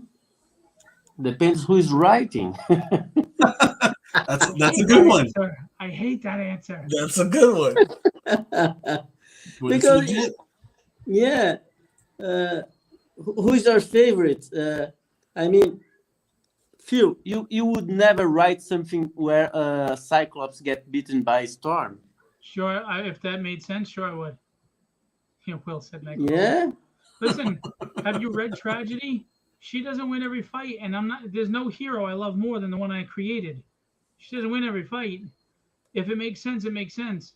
True. You have to write for the story, not for what you love in the character. Mm-hmm. And I mean that. Speaking of which, $4,316, 101 backers. Come on, guys. Get us to $5,000 tonight, please. Please, please, please. I'd love to surpass the 13 grand of the last campaign. I'm not even gonna lie. I could use the money for funding, projects in the publishing companies. So, and getting, the books out there and moving faster. So please, if you want to check it out, don't wait. I'm gonna show that before we go. Oh, thanks, Len. I appreciate that, man, and thanks for the cover that you contributed. Hey, Phil. Yeah. Are you getting a goat? If we get to 15 grand, I will get my wife a goat. Wow. If we get to 15 grand, I'll get my wife a goat, and everybody knows I'm a man of my word. Wow. Why are you going to do what? Why are you going to do this with her? She wants a goat. She wants goats. My wife and my kids do too. My wife is a vet tech. She works with farm animals and she works with domesticated animals, and she wants a goat. And we have a huge yard. And she wants a freaking goat. I do not want a goat. She's like, but it'll cut the grass because it'll eat it'll eat the pool and it'll eat everything else too. Uh-huh. And if that thing gets out, Yeah, and let the goats eat the rest of the money in the live stream. Um, exactly.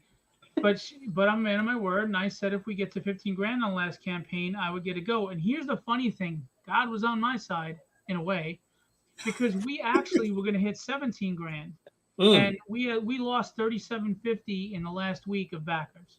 We lost $3,750 in the last week. Yes, I know, Will. You need more than one, and that's the other problem. I get a goat. That means I'm getting two. I know. And that means I got to go get a barn. You know, like I got to make a barn for them and all the ramps for them to go up and down. And then what do you know? Oh, hell no. And I have a neighbor that has two goats. Really? In Long Island? Yeah, Long Island, dude. We live way out in Long Island. There's farms out here. There's deer. There's bats. There's yeah. We have opossums here. We have rabbits in our yard. We have voles. We have bats that fly around at night. We have deer. We have foxes. Yeah. Man. So, Lenz, could just see you milking the goat and photos of you with the goat. The memes are coming. Greg says he wishes he can get me to 15 grand just to get the goat. I am the goat, mofos. I am the goat. Then I'll invite everybody for a nice big dinner party with a goat on the menu. Exactly. We'll have cheese. No, listen, I'm a man of my word. If we get to 15 grand, I'm getting my wife a goat. So if you want to see me miserable and happy at the same time, pledge and get us to 15 grand. Up your pledges, guys. You know, I could charge more for these covers probably, but I don't want to rake anybody over the coals. So that's probably a good thing because then I would get a goat. Yeah. So he goes by Kit Fisto, which is actually one of my favorite Jedi. His name is Kit Wynn, I think, on Facebook. Really hell of a nice guy. He lives in Seattle, Washington, I believe. And he is the only one that is remembering that from the last campaign, and he's been posting about it, about getting me a goat, and it's really funny. And then Rod brings it up now. Listen, I'm not kidding. If that's what you want to do as a marketing campaign to get people to pledge to see me miserable, do it. Let's get Phil a goat. Yeah, I'm not kidding. What would you feed a goat? They eat the grass all over the lawn, and then you get like just a feed, I guess. You know, they'll eat anything really. So cat food, for Christ's sake. So like in the old Tom and Jerry cartoons, like that's a real thing. Like they'll eat anything. Yeah. That's why I don't want them. Oh, Randy's here. Randy said, "Better behave, or she'll put the goat in the house and me out in the yard." Kind of like the beginning of the Flintstones with the saber-toothed tiger, right? So, as you can see, Randy Kenny's doing Dr. Doom, and Rod is doing Flash Gordon, and Dale Yarden is her name? I forget. I want to live stream you buying the goat in the quiet drive home. It won't be quiet. You'll hear, meh, meh. My kids will be happy and laughing. My wife will be cracking up looking at me, and I'll be like, "You mother." Hello, kitten. We've got a kitten. Hello. I love you. Get over here. Say goodnight the right way, you little punk. I can take you. I can take you. Get up. Come on, you were just in front of the camera. Why are you acting shy all of a sudden? You're in 5th grade now. You're older. Now you're going to hide? You used to do commercials with me. Don't you? I will click you a deuce. You can't kiss me goodnight in front of everybody when you're embarrassed? You're embarrassed to kiss your father goodnight? Do you remember what happened when you did that in kindergarten? And I yelled out, "I love you," and all the parents looked and you were embarrassed? Don't ever act embarrassed to show your father love. I will make you embarrassed. Get your butt up, give me a kiss goodnight, give me noses and a hug, or I swear I will embarrass you. I'll show baby pictures of you in your diaper to everybody live. Oh, man. No? Let me tell you something. I purposely took embarrassing photos, so if I don't like your boyfriend someday, I will blackmail you. You don't like me? Join the club. Listen, I could direct you a few people that start a club with you. Why don't I just get a goat cosplay costume? No, stand up and say goodnight to me. No, I'm not kidding. You say goodnight to your father. I love you. Give me a kiss. Come on. No, get over here. What is wrong with you? Oh, I love you. Oh, my little babushka. I love you so much. Give me kisses. Oh, I love you, kitten. Oh, my squeezes. Oh, I love you. You act like you're embarrassed to say goodnight to me. That's what you get. Noses. Give me noses. Give me noses. No, it's not. Why'd you not go? Oh. Sweetheart, you give me noses every night. Come on. Let's go. No, get up. I'll tell you what. If you don't get up, you're going to wake up with a magic marker mustache, and it's going to be permanent marker. Give me noses. Give me noses. Noses. Thank you. I love you. I love you. I love you, squeezies. Oh, I love you, kitten. I love you so much. Sleep well, sweet dreams. God bless. Look. She's doing a happy dance looking at the Kickstarter. You're not getting a dime of it. What are you happy about? No. Because then we can get a goat. You know what? Get to bed. No. Not till I do this to you. If we get 15 grand, we're going to get goats.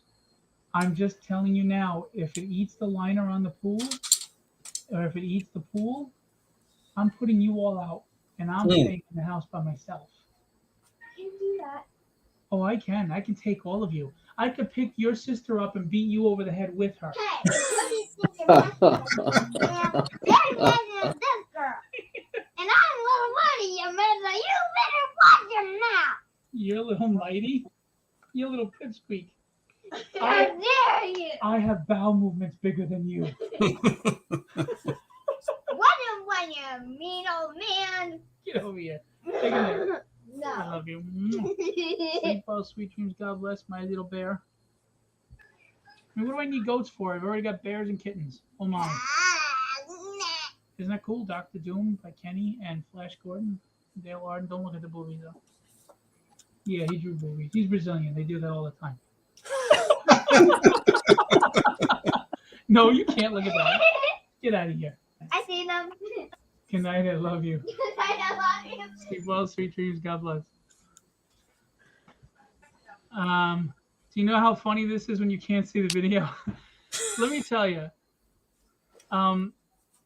Being a father is like the greatest privilege and honor I've ever had, and I love it. I love being a dad. I have fun with them.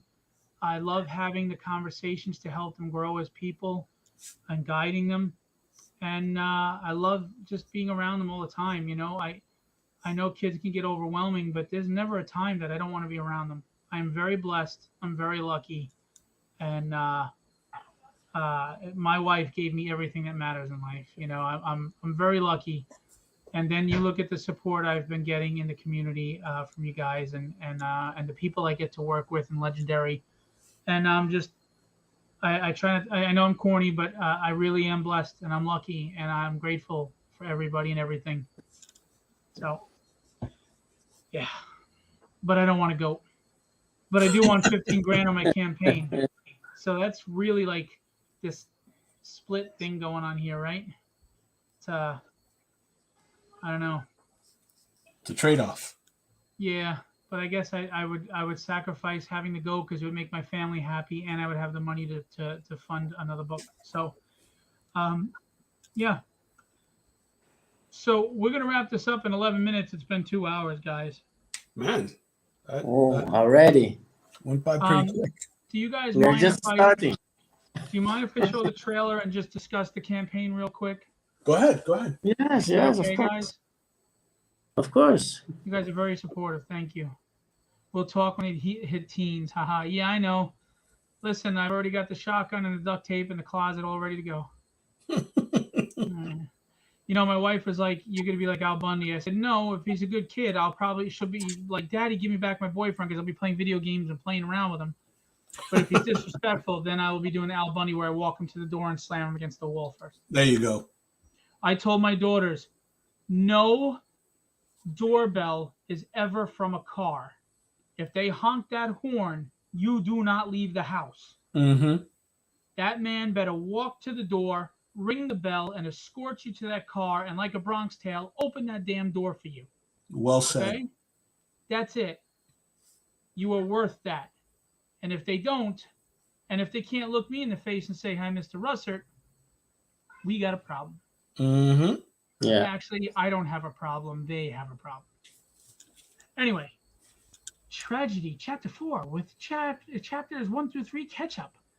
Not Heinz. If you want to read 1 through 3, they're available and they're already printed. And Chapter 4, the book is just about done. It'll be done by the time the campaign is over. We will fulfill quickly, barring no issues, which I jinxed myself last time. We are at $4,316 of $2,500 gold, 101 backers with 25 hours in. You guys are awesome for that, and I want to say thank you. But the job isn't done yet. Please know that printing is, the 2,500 is to cover printing. Then I got to print stretch goals, and I still got to pay creative teams for the next book. And, and I've got 3 books going on right now. So Kenny's got 50 illegitimate kids to feed, so he needs. Oh, look who's here, Apex Comics. And that's another thing we like to talk about. Apex Comics, the awesome Apex Comics. Mariano Nicieza, Marvel and DC writer and a creator, has his own publishing company. He works a lot of major people. He's one of the major people. And I'm going to be doing a team-up project, which is really cool. Breath of the Dragon with his character Biomech. Look for that soon. I've mentioned it a few times. We're working on it, and it's coming along, and it's going to be fun. And Mariano is, obviously a pro for many decades in the industry. So to team up with him is an honor and a privilege, and it's a lot of fun. It's exciting. So I'm excited about that. It's one of the other, tragedy-related things going on. I also have to say thank you to Mariano. He is why I had a panel at San Diego Comic-Con, and he is why I got to push tragedy there. So thank you. He said, "Hey, Kenny and Rod." How's it going? Randy said, "When my granddaughter started dating, I would tell her dates they need to know 2 things. 1, she is like my own daughter, and 2, I'm not afraid to go back to prison." This is what I say, and I mean this with more sincerity than you'll ever know. I would rather watch my daughters grow up well-adjusted from behind bars than screwed up from across the table. I love it. That's my motto. Well, they kind of already screwed up. You're kind of weird. And, I don't know. You really smell funny, too. What is that? You have a booger? She's choking me. Told you. You're worried about me embarrassing you. I'll embarrass you. You were going to wake up with a mustache. I'm going to give you Groucho Marx eyebrows and a mustache. So anyway, tragedy, $4,316, 101 backers.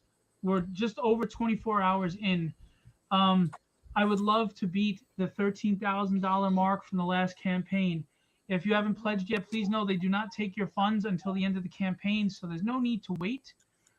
We have original art tiers. We have 13 different variant covers. We have sketch covers. I'm going to show you. We have a Kenny Calderon. We have 2 Kenny Calderon covers if you haven't backed. Right, Bear? Tell them. What do they need to do? Read tragedy. Well, how do they read it? By? It's not rocket science. You got this. Buying it. Buying it? Oh, my God. Yeah, so I hope your eardrums are still intact. All right, so I'm going to show you the Kenny Calderon. He's not too loud, honey. It's really loud over the mic, okay? So this is Kenny Calderon cover number 1. Look at that bad boy. Intense action, busting through a wall or a window or whatever it is you want to imagine. Breath of the Dragon on top. intense fight. That's so awesome. Trade dress by Maura Marie Powers. Thank you. Great work, Kenny. Kenny did everything. Pencils, inks, colors. Awesome work, Kenny. Thank you so much for this contribution. Thank you, sir. What evil will you defeat? I don't know. What evil is there out there? Like the Blue Sultan. Blue Sultan has a cool character design. He's a villain that Mariano created. And I like the character's design a lot, actually, down to the color scheme. So cover G is Kenny Calderon. You're going to want to back that.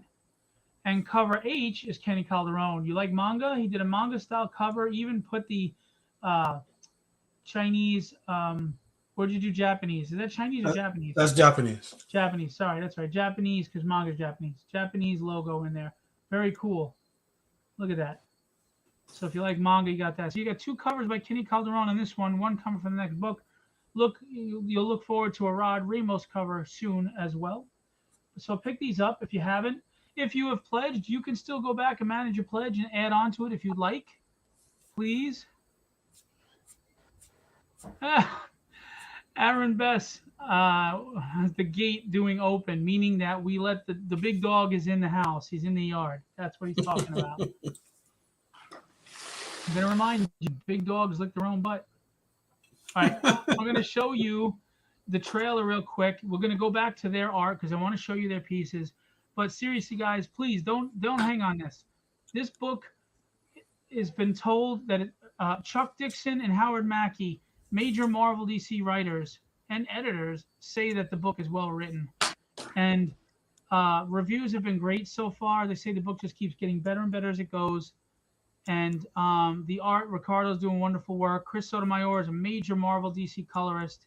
And Jason Meadows is rocking the letters. So please give it a shot. I'm asking you just to forego that Starbucks coffee or that Happy Meal or whatever the heck. Just this 1 week. Back the book. You'd be surprised. You may find a new read that you really love, a character you really enjoy and invest in, or characters, and something that you can really look forward to every time it comes out. Because that's what we do with comics, right? They bring us joy and they give us things to look forward to in a kind of hard life. So I'm asking you, please put your trust in me. Just give it a shot. If you back this campaign and you wind up not liking it and you don't come back, so be it. But you can't tell me it's not good until you give it a shot. You can even just get a digital copy, $6. Digital rewards are cheap. You can get all 4 issues in digital format. Or you can get a sketch cover so you can get original art on it of character of your choice. And we got some cool mid-campaign sketch cover art coming. I'm talking Tragedy versus Elektra on a cover. I'm talking Breath of the Dragon versus Taskmaster. Oh, that's cool. Yeah, cool stuff coming, guys. So come check it out. All right, we're going to play the trailer real quick, and then I want to get back to these guys because, it's about them in the live drawing, but they're kind to let me promote.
And meanwhile, it just dawned on me I was supposed to call Mariano this afternoon, and it totally slipped my mind. I'm so sorry, Mariano. I really am sorry. I actually passed out in the chair for 2 hours.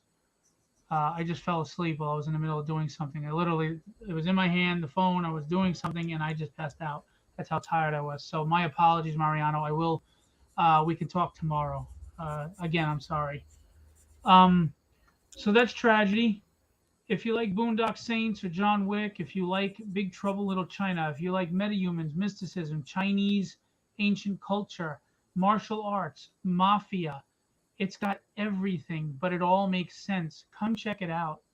Um, it's well illustrated. There's page 1, except I'm not showing it to you. There we go. There's page 1. Nice splash page, panned up. We have an assault team going to the head of the Chinese mafia in Chinatown, Jesse. And it's not going to go well, as you can see, but it's going to be fun. All right.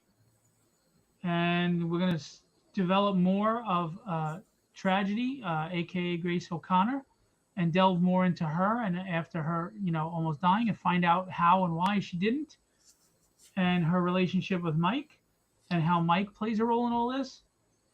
And the Breath of the Dragon, we're going to get a little more about who he is and how he got his ability. His ability is he can read your future 3 to 5 seconds. So when he's in proximity of you, so when he's fighting you, he knows what you're going to do before you do it. So you can't beat him. I have 13 variant covers on Chapter 4. I love you, kiddo. Okay, sweetie. And that's the Master. These are flashback sequences. When I write, I start to introduce plots that will be coming in the future. It's this ever-evolving story. It's an ongoing series. I have 26 issues written. We have 4 done. 5 is in production right now. So, yeah, 13, man. I do a lot of covers. My first one had 24. We've already unlocked. Thank you, Russ, for unlocking the Steph Wilson die cut cover. We are only hundreds of dollars away from unlocking the Chibi print. So I'm asking you, let's get us to $5,000 tonight. I want to give you free stuff. A lot of people do not start stretch goals until they hit their goal.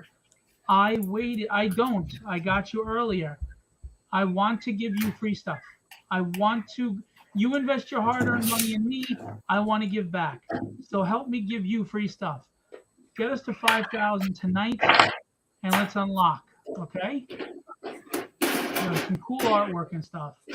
Blank sketch covers for all 4 issues. The studio cover by Kevin Stewart. This is going to be changed to the Mora actually did it where Tragedy looks nice and etched in the tombstone. It's awesome. This is the Jose Luis. He's drawing Marvel and DC right now. Thank you, Rally, so much. I appreciate you. Jose Luis, look at those pencils. It's insane. John Livesay, I think that's how you pronounce his name, or Livesay. He's a DC inker, is inking it, and the great Alex Sinclair is coloring it. We have Kevin West, amazing artist, did a lot of stuff in the 90s with Marvel and DC. Did an amazing cover. Look at Breath of the Dragon in the background. Chris Sotomayor, another coloring legend who does the interiors, did the cover. Ruth Lucas, a great indie artist with Alex Sinclair colors. Love the symmetry there, and I love the symbolism. Steph Wilson, you all know Steph. All his circles, there's sort of a background. There you go. Carrie Ann. On Vu, beautifully painted cover. Amazing work. Again, Kenny Calderon. Action cover. A manga cover by Kenny Calderon. I don't know if it's Parrot. It's Jason Perot or Parrot. I apologize. Actually, Alex is a friend of mine. I run conventions. I've made a lot of friends in the industry. Alex does covers as long as he has time between Marvel and DC. And I have to be honest with you, Alex is a true pro. He never lets me down. No matter what he's got going on, he could be coloring 5 things for Jim Lee and anybody else in Marvel and DC. And he always meets the deadline and gets the the cover colored for me. The respect he shows me being a small publisher is amazing. It's a testimony to his professionalism, and I appreciate him.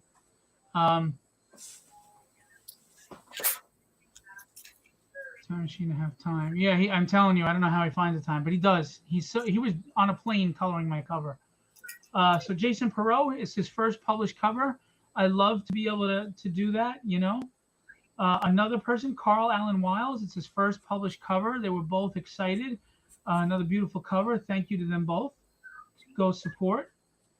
Ray Acevedo, who's had a cover on the last issue. Another great cover. Awesome job. I love it. And hire these people. Becky Fuller, she did a really nice cover.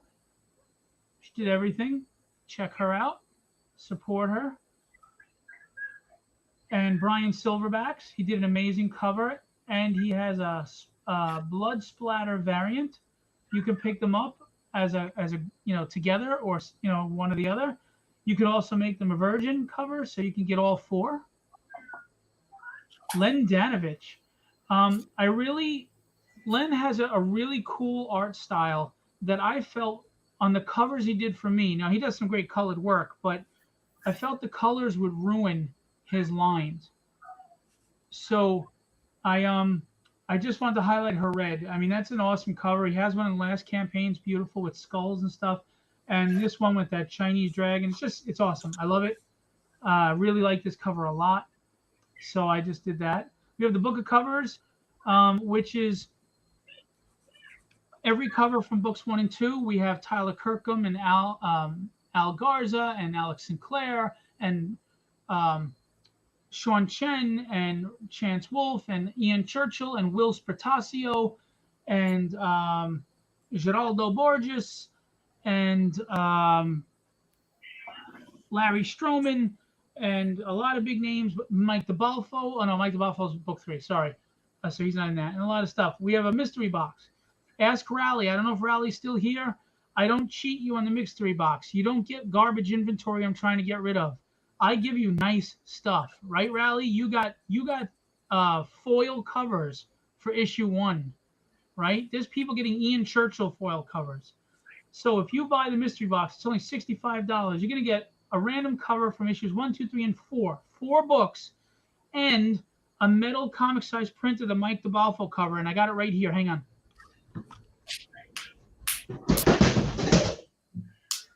And I knocked over the fan. All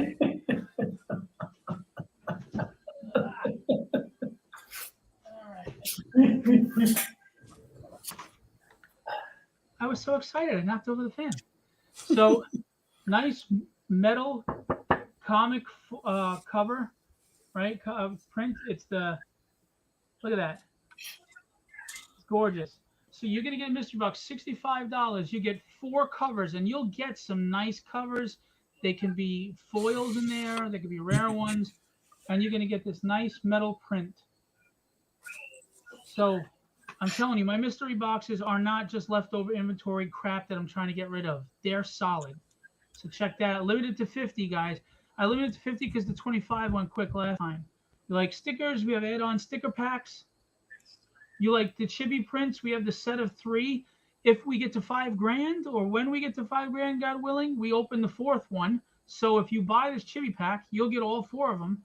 If you've pledged in the last 3 campaigns, you already have these.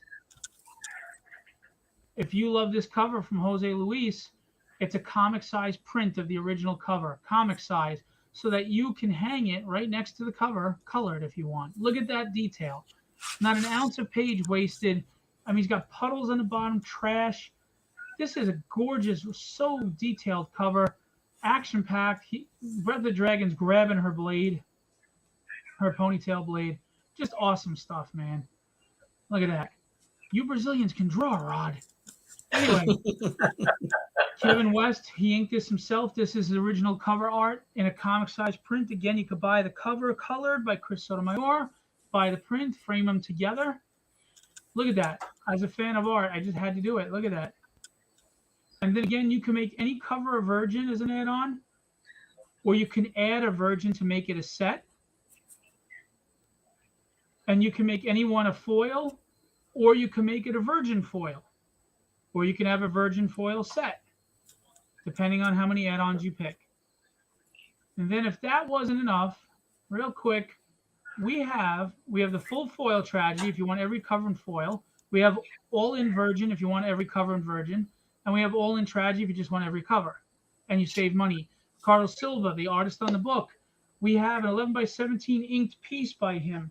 Now, just so you know, this is the quality of art you get by Ricardo, and you're going to get that for that simple price of $150. Hang on, let me get it.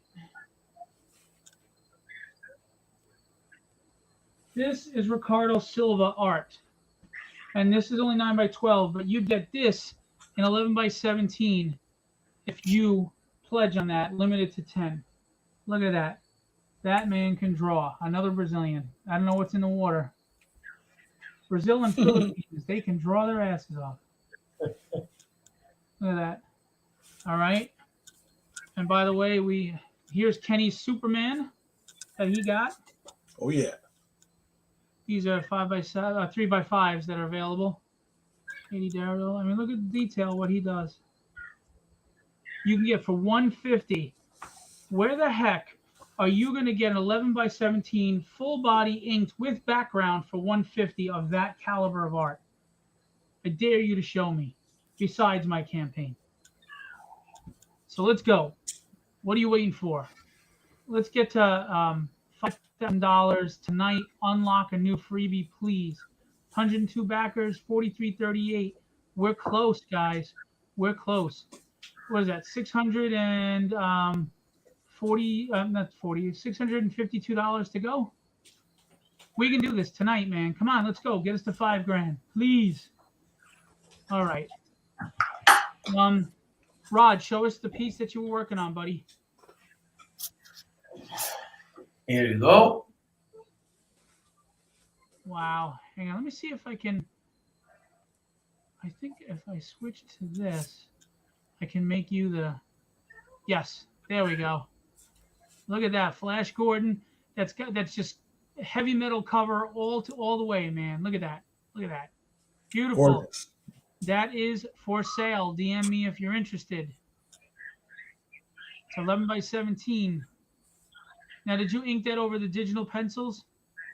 No, the pencils is here. So, all right. Are you selling them as a set then? Yes, you can sell both of them. All right. We can sell it as a set or one or the other. The inks are blue lined and then the original pencils are there. DM me if you're interested. I can even have it digitally colored and you can get all three. Oh, the inks doesn't have blue lines. Oh, that's right, because you did it over A light box. Light box. Okay. Yes. There you go. Okay. So it's do light box. Is I draw them a smaller one. This is a A4 size, the Nice. size of a comic book, and then I blow them up to the size of 11 by 17, and from this one, I put the light box, and I created the tight pencils. Nice. And then I go to the light box again to draw the inks. That way, the inks goes very clean, Right. and you don't have the pencils behind it. Very cool. Yes, Aaron, Len is a beast. Very nice. So if you're interested, DM me. Very cool. And show the pencils again.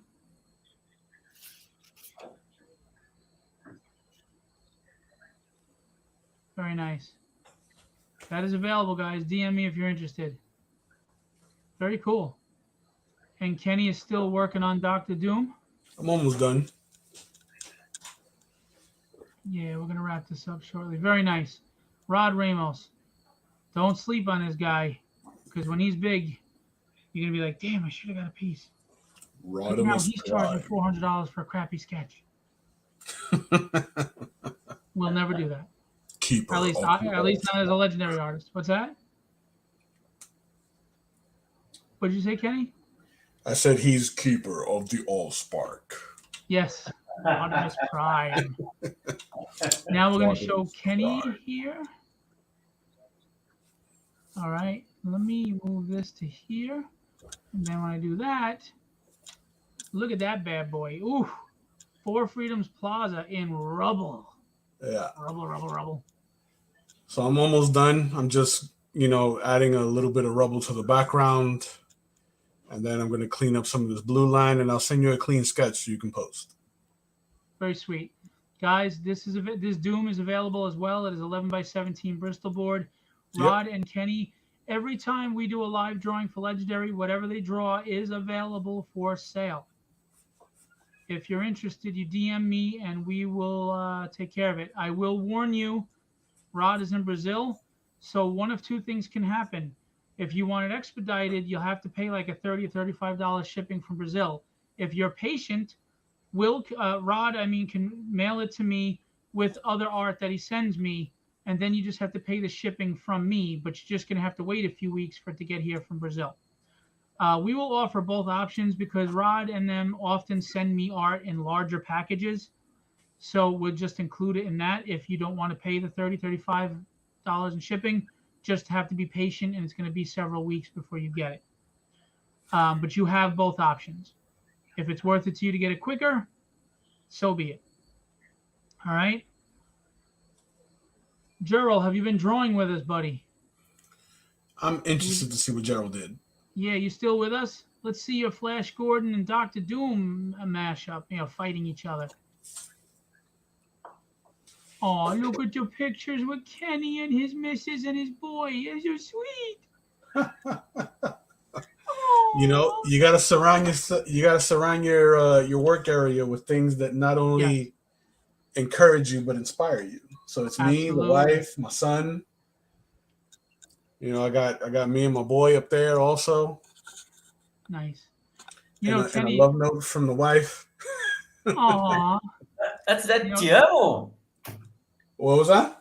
That's Portuguese. Is it? Te amo. It's I love you. Yeah. Portuguese and Spanish are very similar.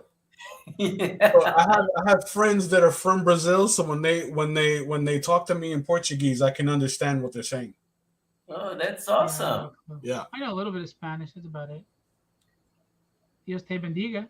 I can tell you that. Well, God bless you too. Thank you. Yeah, my wife actually, she told me she gets good vibes from you, that she thinks you're a good person, Kenny.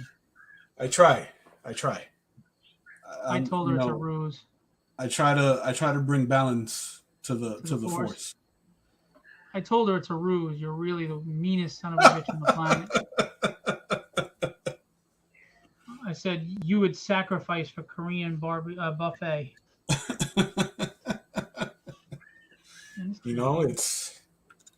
It's a way of life. Mm-hmm. So very cool, man. You know what we should start doing?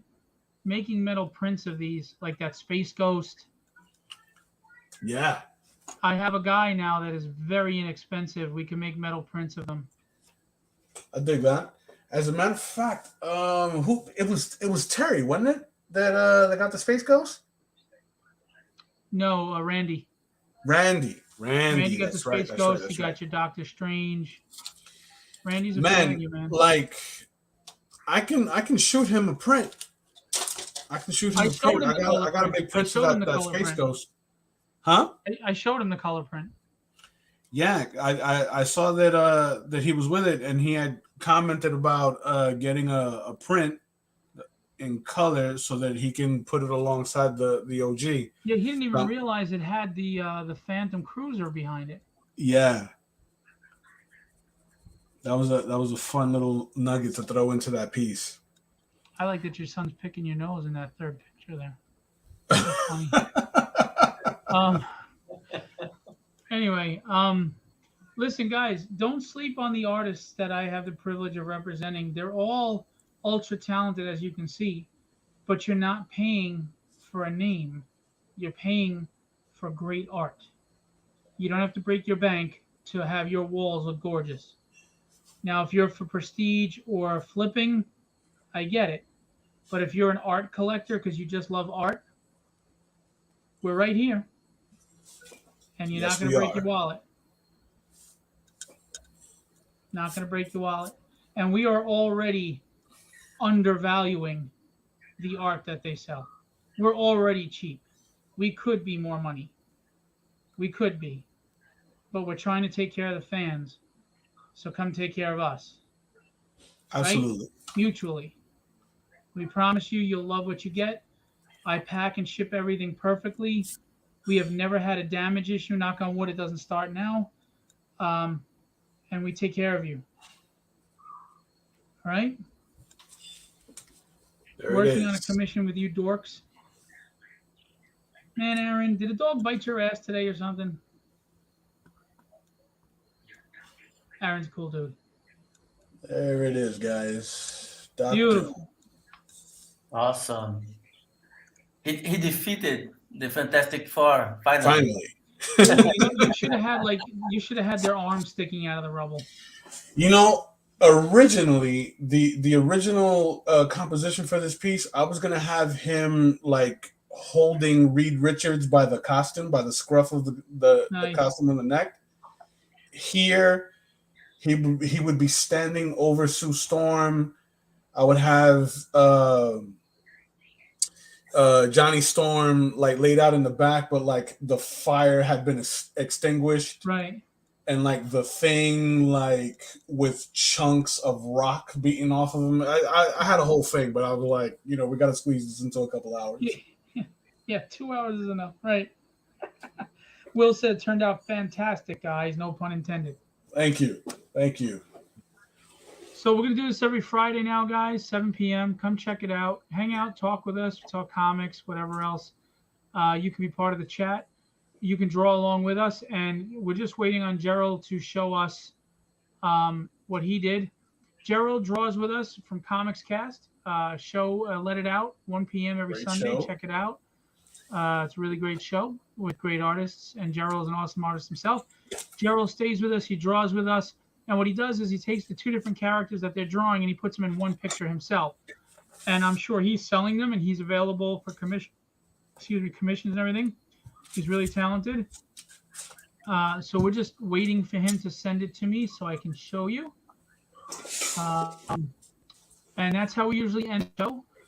If you want to draw along with us, we will show your piece of work, your piece of art at the end as well. We love that. Okay, I'm pulling it up now, buddy. So we encourage you, draw along with us. And it doesn't have to be the characters. They did draw anything you want, anything you're working on, and we can show it live and show you off. You know, we're an art community. We're a comic community. We love it. Absolutely. It's all that matters.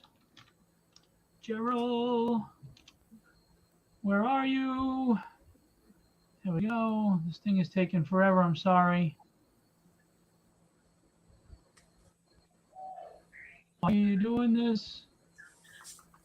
Come on, let's go. Ain't got all day. Here I come to save the day.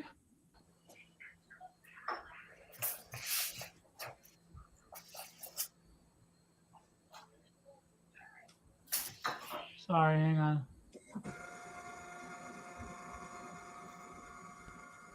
It's really messing with me here. Come on.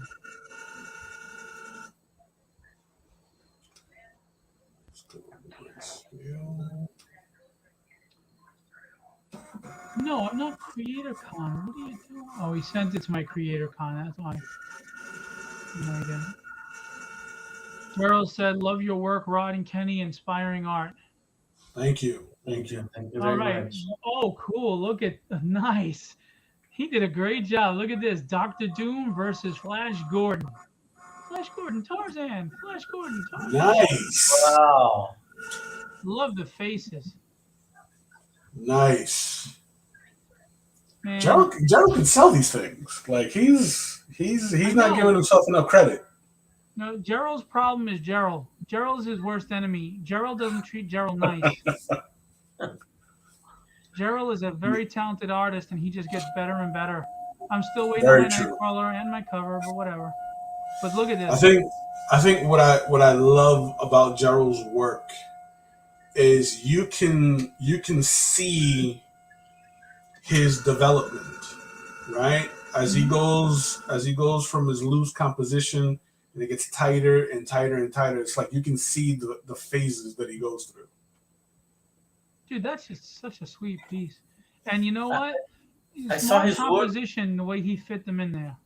Yeah, I saw his works, and they are all very dynamic. absolutely. They have impact and energy. Lots of energy. Yep. Yeah. His lines have a lot of energy. Gerald, do you do sequential work? I'll be honest with you. I would love to just buy one of these pieces and then have somebody ink it up, tighten it up. He's weird. His style is weird because it's loose and tight at the same time. Yes.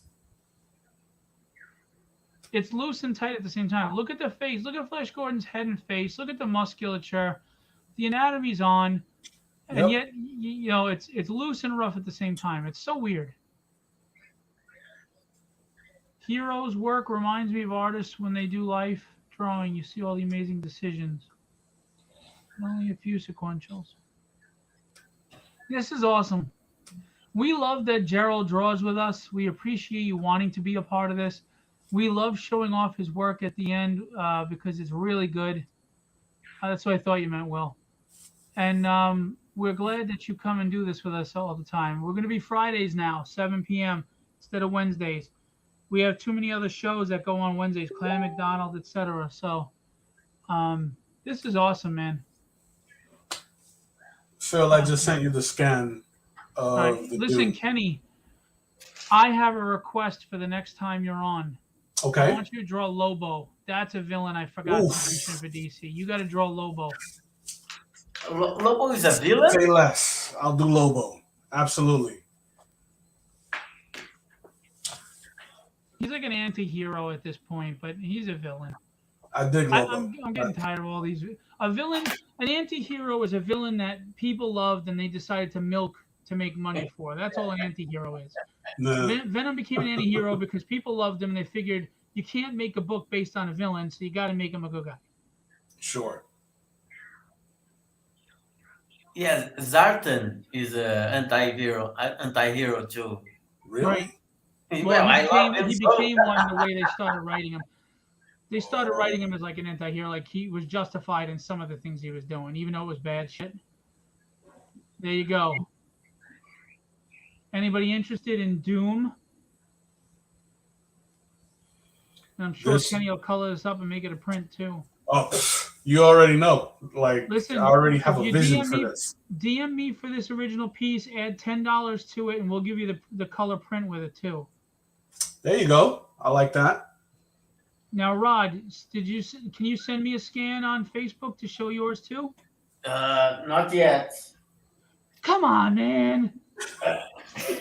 What the hell? You got like a whole office there. I love Rod. But you know what? You look better with longer hair than that shaved head. Now you look, I don't know, like you're going to kill somebody. He looks military. High and tight. It's me. You look a little uptight, like I am in a world of shit. Have you ever seen Full Metal Jacket? Mhm. Oh my God. Let me tell you something. Full Metal Jacket, up until the boot camp ended, is amazing. After that, I couldn't care less about the movie. Yeah. So awesome. Gerald, I don't know if you're selling these pieces, but you should be. Even if you sell them as is, people will pay for them and they'll have their favorite inker ink them up. It's Easily. done all the time. Oh, good. We got you up. Thank you, Rod. And I'm glad you finally put on shorts this time.